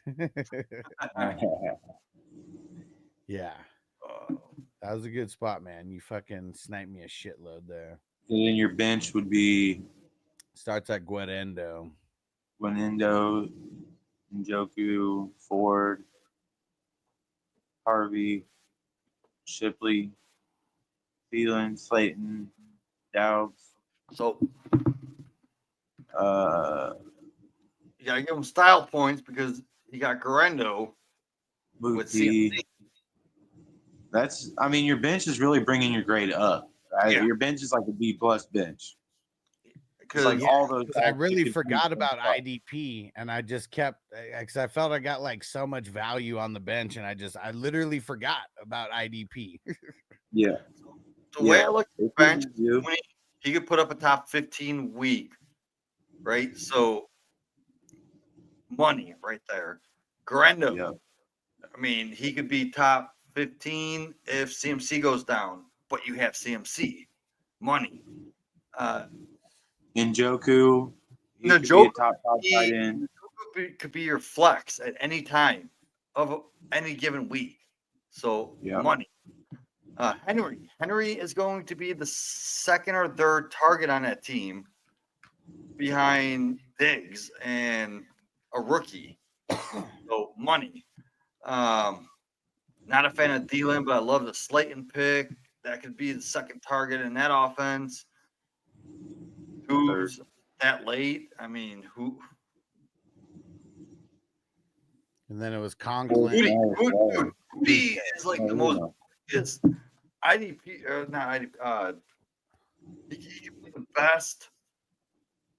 best ball player because any given play he can score you 70 yards and a touchdown right there. And a reception. Reception. So you add that together, that's 15 points in one play. So I'm gonna give the bench a B plus. Yeah, that's what I said. B plus. If you would have went another route besides Thielen, I would have gave your bench an A. Who is around over there? So Demario it's like- Douglas, Pat Bryant, Nope, DeAndre nope. Hopkins, Nope. Corum, Royals, Nope. Hollywood Brown, De'Ami I would have Brown, taken Hollywood Brown over Thielen. Roman No. Wilson. Yeah. Hollywood Brown over Thielen, yeah. But everyone you mentioned, no. I mean, those are like, I mean, I just went in order of like all the offensive guys drafted after. Yeah. So So I mean, yeah, I don't blame you for that. Like, but I did say there was like a It was guy the 20th round on 4 Thielen. rounds It's not like I later. jumped on him. Who did I Yeah. say I would rather have over Thielen like 4 rounds later? I would rather have Terrence Ferguson over Thielen. I guess I just wouldn't draft a guy. I don't know. Like I don't draft too many rookies like after the 20s. Oh, you gotta look at opportunity. Yeah, but they just never really do anything with the tight end though. Like, I mean, that's just I don't know. Like, I mean, 100 yard or 100 targets a year. no, like I mean, if you're combining all their tight ends total, No, it was Higbee straight up had 100 targets a year for like 3 straight years. But when though? And was it even like that viable? Even him getting those targets? Higbee Like, just was he a didn't top 12 do guy anything with those with targets? Yeah. I guess being Yeah, top the 12, I Rams think I've don't said use a before, tight it's not end even very hard much. to be They a top never have. end. After the top 6 tight ends, 7 couple through trash 12 names. can all be interchangeable. So Yeah. it doesn't like Yeah. I get that That's point. what I'm saying. So was he ever top 6 where he actually like made No. a difference? Yeah. See, that's all. Wasn't even top 10. Yeah. That's why I'm just out on the Rams tight ends in general. They don't use them. They're Yeah. blockers. Yeah. That's why their run game is prolific. Yeah. So I'm gonna give you a B plus on the bench just because I'm not a fan of Thielen. And even Okay. though like 24 picks later, there's really no one else I'd rather have over Thielen. Yeah. It's crazy at that point of the draft. Yeah, round 20 I got him in. I didn't jump for him. Yeah. So That's altogether I'm going to say that's like an 87. I'm gonna say 89. Yeah, 88, 87. I'm good with that. Yeah. Crispy said Higgins is weak, kills you in the playoffs. Which Higgins? Oh, my team? I don't think I drafted Higgins. I didn't see you draft a Higgins. Yeah. Who are you talking about? Which Higgins, Crispy? All right. No, I like the team, dude. 88.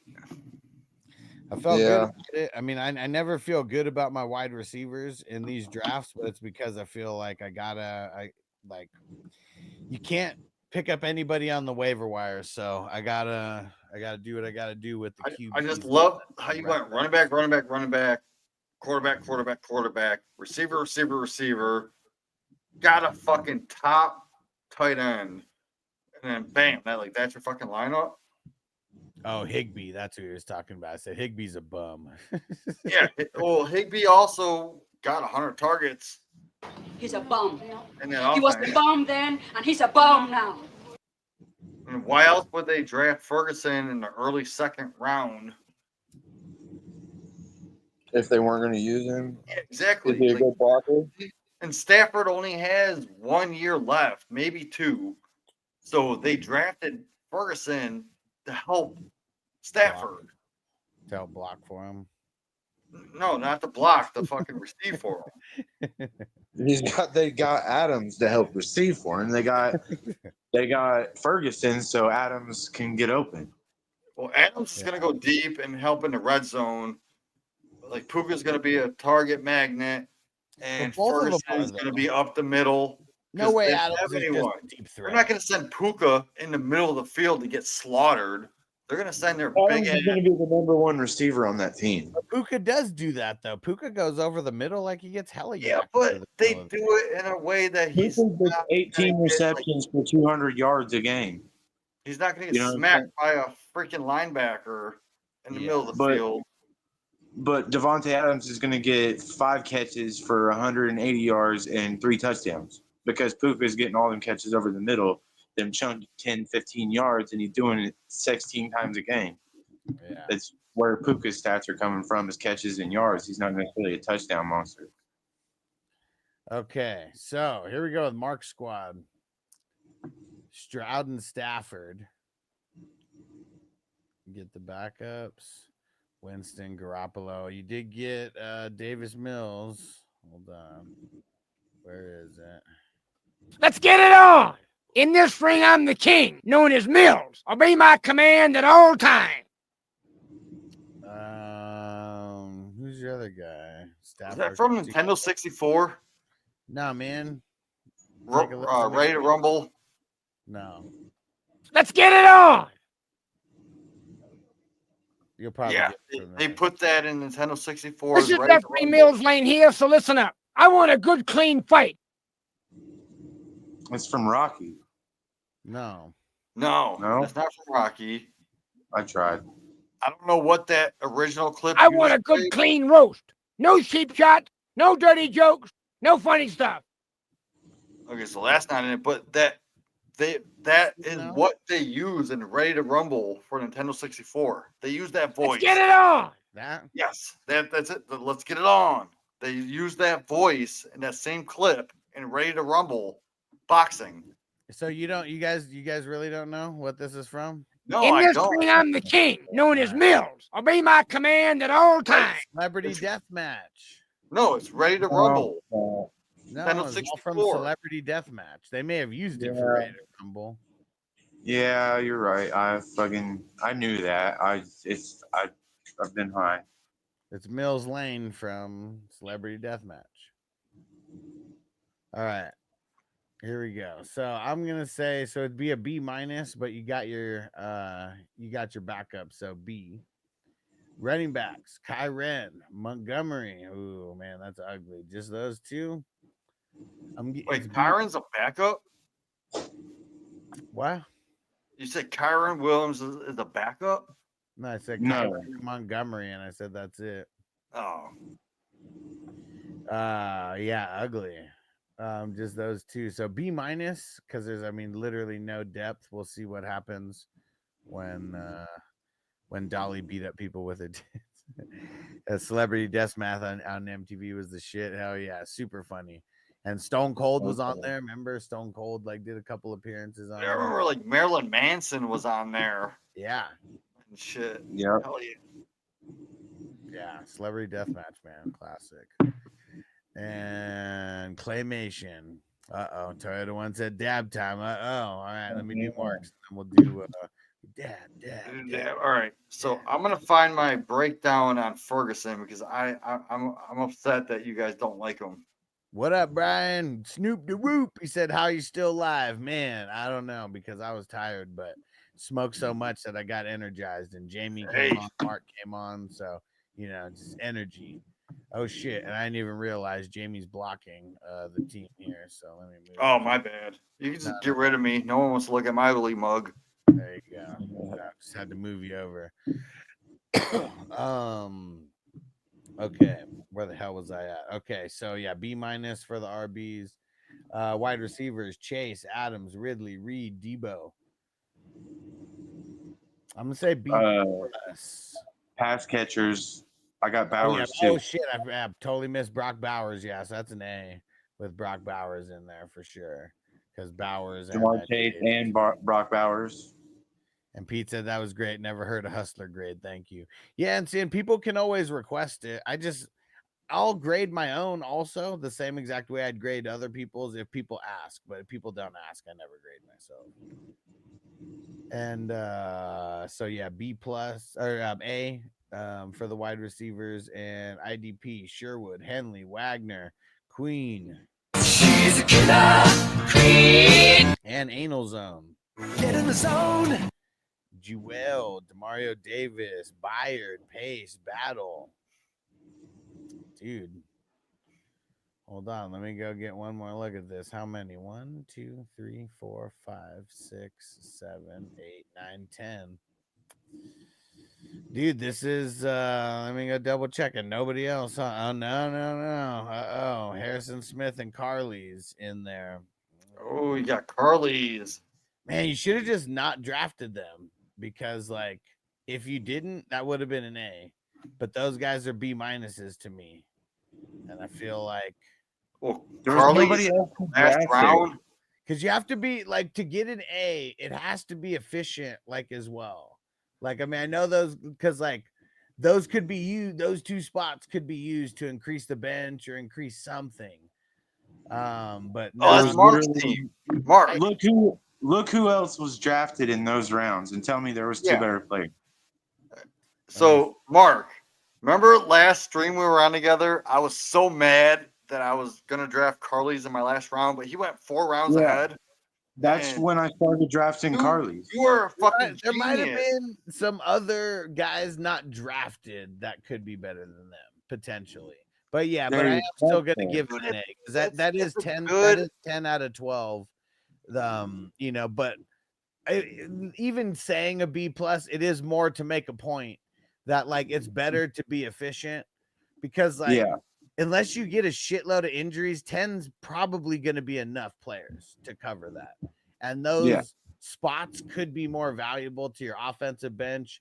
Maybe you get the QBs there, you know, instead of getting them higher, and then so you get a better bench player, you know, or something like that. So I guess that's really my only point of like, you know, I know there's people nervous. Like I know Brown, like sometimes he's got to get like 12, 13 players. Like I just feel like that's overkill. You don't need it unless you get really unlucky with the injuries.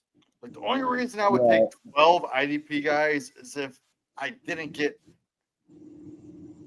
any of the top ones that I wanted. Yeah. So instead of getting like 3 good IDPs and you just eliminated them, maybe with your last 12 picks, just take all IDP. Yeah. Yeah, because really out of your top 10, like 9 of those guys I see in starting lineups on a consistent basis. I mean, shit, I have Pace in a couple starting lineups, Jewel in a handful of starting lineups, you know, Davis in a couple. So yeah, that's how I kind of grade the bench, is if like these guys are shooting to have 2 starting IDP lineups in every draft. If I can have 2 starting lineups of IDP, I'm happy. Yeah, that's like an A for sure. Oh, no way. Brian said, no doubt sounds fun. Just gotta get out of work at 12 Eastern. Oh shit, man. All right. Well, hopefully you're winding down. Smoke some weed. And Total One said, killed the IDP. Nice job, Mark. Yeah, for sure. Totally killed it. Thanks, sir. I got my first A on IDP, baby. Yeah, that was fire.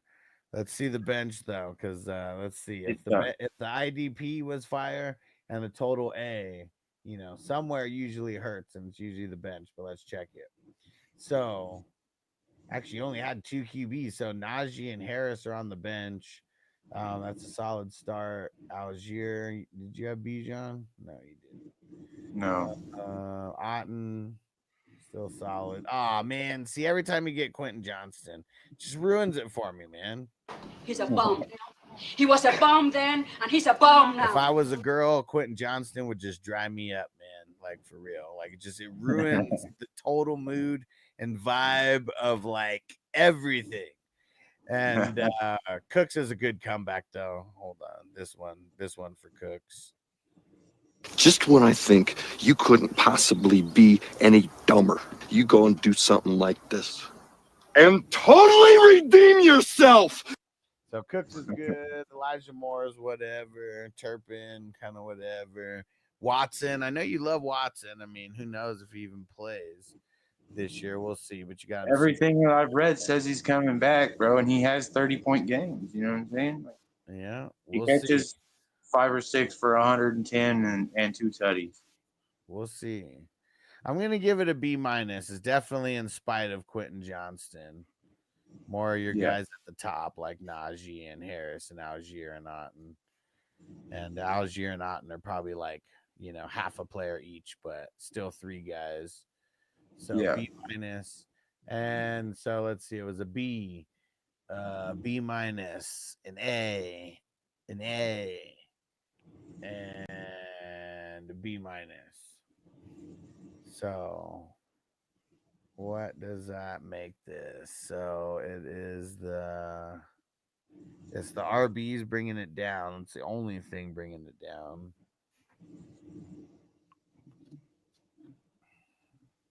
Or no, the QBs are neutral because you got the backups. So yeah, this one is it's an 89. It's Boom, baby. It's so close, man. So close Cracked an to 89. I don't like the Debo pick. Not really Love liking the Reed pick. There's a few more people I would have had over Reed. But yeah, no, I agree. It is a high 80s. I need to get some of those drops from the player hater of the year from like Dave Chappelle. Just it'd be funny. Anytime anybody does that good, hate. Just gotta remind people. All right, I'm gonna do one more bowl and then we're gonna get out of here. Thanks for jumping on, guys, on this Saturday night. Hell yeah! This was fun. Besides my fucking computer spazzing out on me, it was great. You just had to finesse it just a little I bit. swear to God, I thought I was gonna have to throw it away in the garbage and just go grab a new computer. It was making this weird sound like, and then like I shut it and it still kept going. I'm like, what the on fuck? Fucking overload, man. Fucking overloaded that shit. I swear I've never watched porn on this computer. Never. I always watch it on my phone. I'm gonna go get it, Dad. Yeah. All right. I'm gonna find my dab after the super chat. Did you miss it? I did do that dab for the super chat. We got another one here. All right, peace out, Pete. Yeah, throw in the super chats. I'm gonna find my Jake Ferguson breakdown. Jake the You Snake. guys need to know about this guy. Jake the Snake Ferguson. All right, and I gotta remember to go clean this shit out because I already feel like it's getting a little bit clogged. All right, found it. You got your dab, Mark? Hell yeah. Alex, you're gonna take a dab. Here we go. So Jake Ferguson, dude, he's built just like you want a tight end to be built like. He's tall, he's lean, he's athletic. He's got those long arms that help you grab those tough passes that are off target. He gets off the line so fast, and he uses those big strides with his long legs to zoom past all those defenders, dude. They can't keep up with them. Even when the ball isn't perfect, he can just twist and turn his body to make that catch. Like his hands are super reliable. In the red zone, he's a freaking problem. He uses his size to box out those like smaller CBs and defenders. And he just goes up and grabs the ball. You just toss it up to him. He'll grab it. He's also not afraid to block, which is awesome for tight ends because that gets them on the field. And he does it with like such good form and effort that you just want a guy like that on the field. And the blocking situation helps Stafford stay upright. And combine that with the fact that he can go up and get all you toss up to him. They obviously grabbed him to help Stafford in the next year because Stafford ain't going to be along this league. He's going to be done. I don't trust Stafford more than after this year. If you can go get a person, I'm down to go grab him. He's a total chess piece in fantasy football. Toyota won total raffle tickets 502. You have 74 after the 5 from today. And Brian said, Jamie, what tight end number do you have Fergie at? For what, rookies or overall?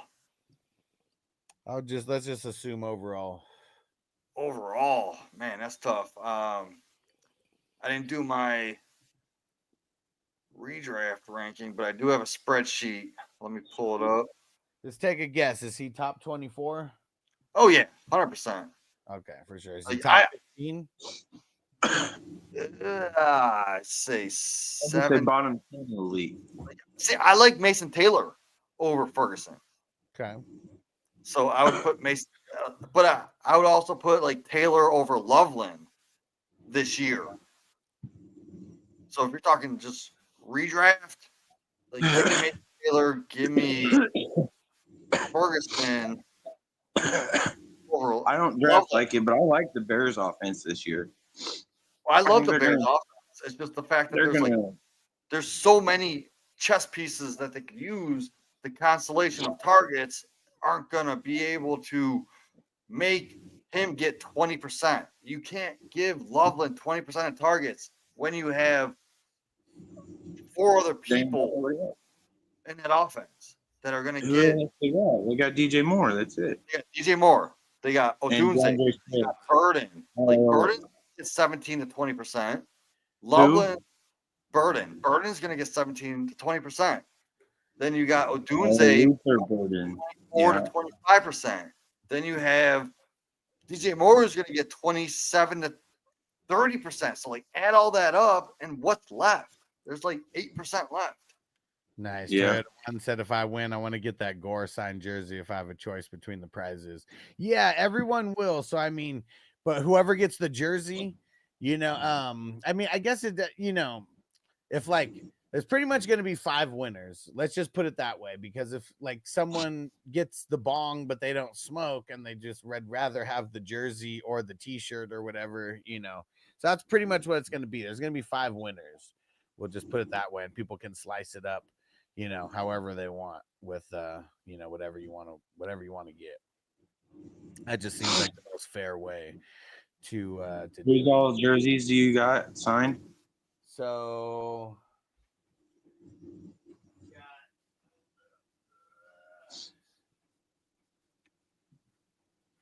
we got that Frank Gore that Toyota one just mentioned. We got Andre Rison throwing it back. We got Javonte Williams. We got Joe Mixon. There's an Ocho Cinco. And then there's a Matthew Judon college. I want the Joe. I got to do a super chat sometime, don't I? Yeah. I want the Frank Gore jersey. I'll be joining in the lives, not in the YouTube chat. You know what I mean? So I have other ways to do it besides just the YouTube chat. So another way you can do it is through Zelle. Okay. If you've ever sent Zelle to me, it'd be the same exact way. And then also, if you don't have Zelle, it's hold on, let me see. I think it's 420superchat.com. Double check. I got Zelle. Really, all I gotta do is just get on YouTube and do it. I just have to. Well, Zelle's better. I mean, because they don't take any money out. YouTube takes like 40% out. So if anybody's ever curious, what's the better way? Zelle's definitely the better way. I just get all the money. 100%. They just do the super chats because you get to see it on the live, don't you? Yeah, for sure. And I mean, I still, all that money from YouTube, it still helps keep the lights on and everything. Absolutely. 100%. Sure. Yeah. I think we need to get out of here, man. I just realized it's almost 1:00 in the morning at my time, and I need to be up in the like 6 hours. I'm going through the motions. All right. And he said that Zelle straight to the homie. Keep it yeah, exactly. All right. Getting the hell up out of here. Jamie, appreciate you. Mark, thanks for coming through. You the man. Everybody in the chat, we appreciate you. I threw in the link to tomorrow morning's draft that goes down at 10 a.m. West Coast time, 1 p.m. Eastern. So make sure you guys hop in. Those are always fun. I should be live on YouTube as well for that. Gonna be dope. I'll be here. I'm already in the league. There we go. We'll see you guys there. Peace out, everybody. Peace. Defense on me. I don't want them to gain another yard. You blitz all night. If they cross the line of scrimmage, I'm going to take every last one of you out. You make sure they remember forever the night they played the Titans.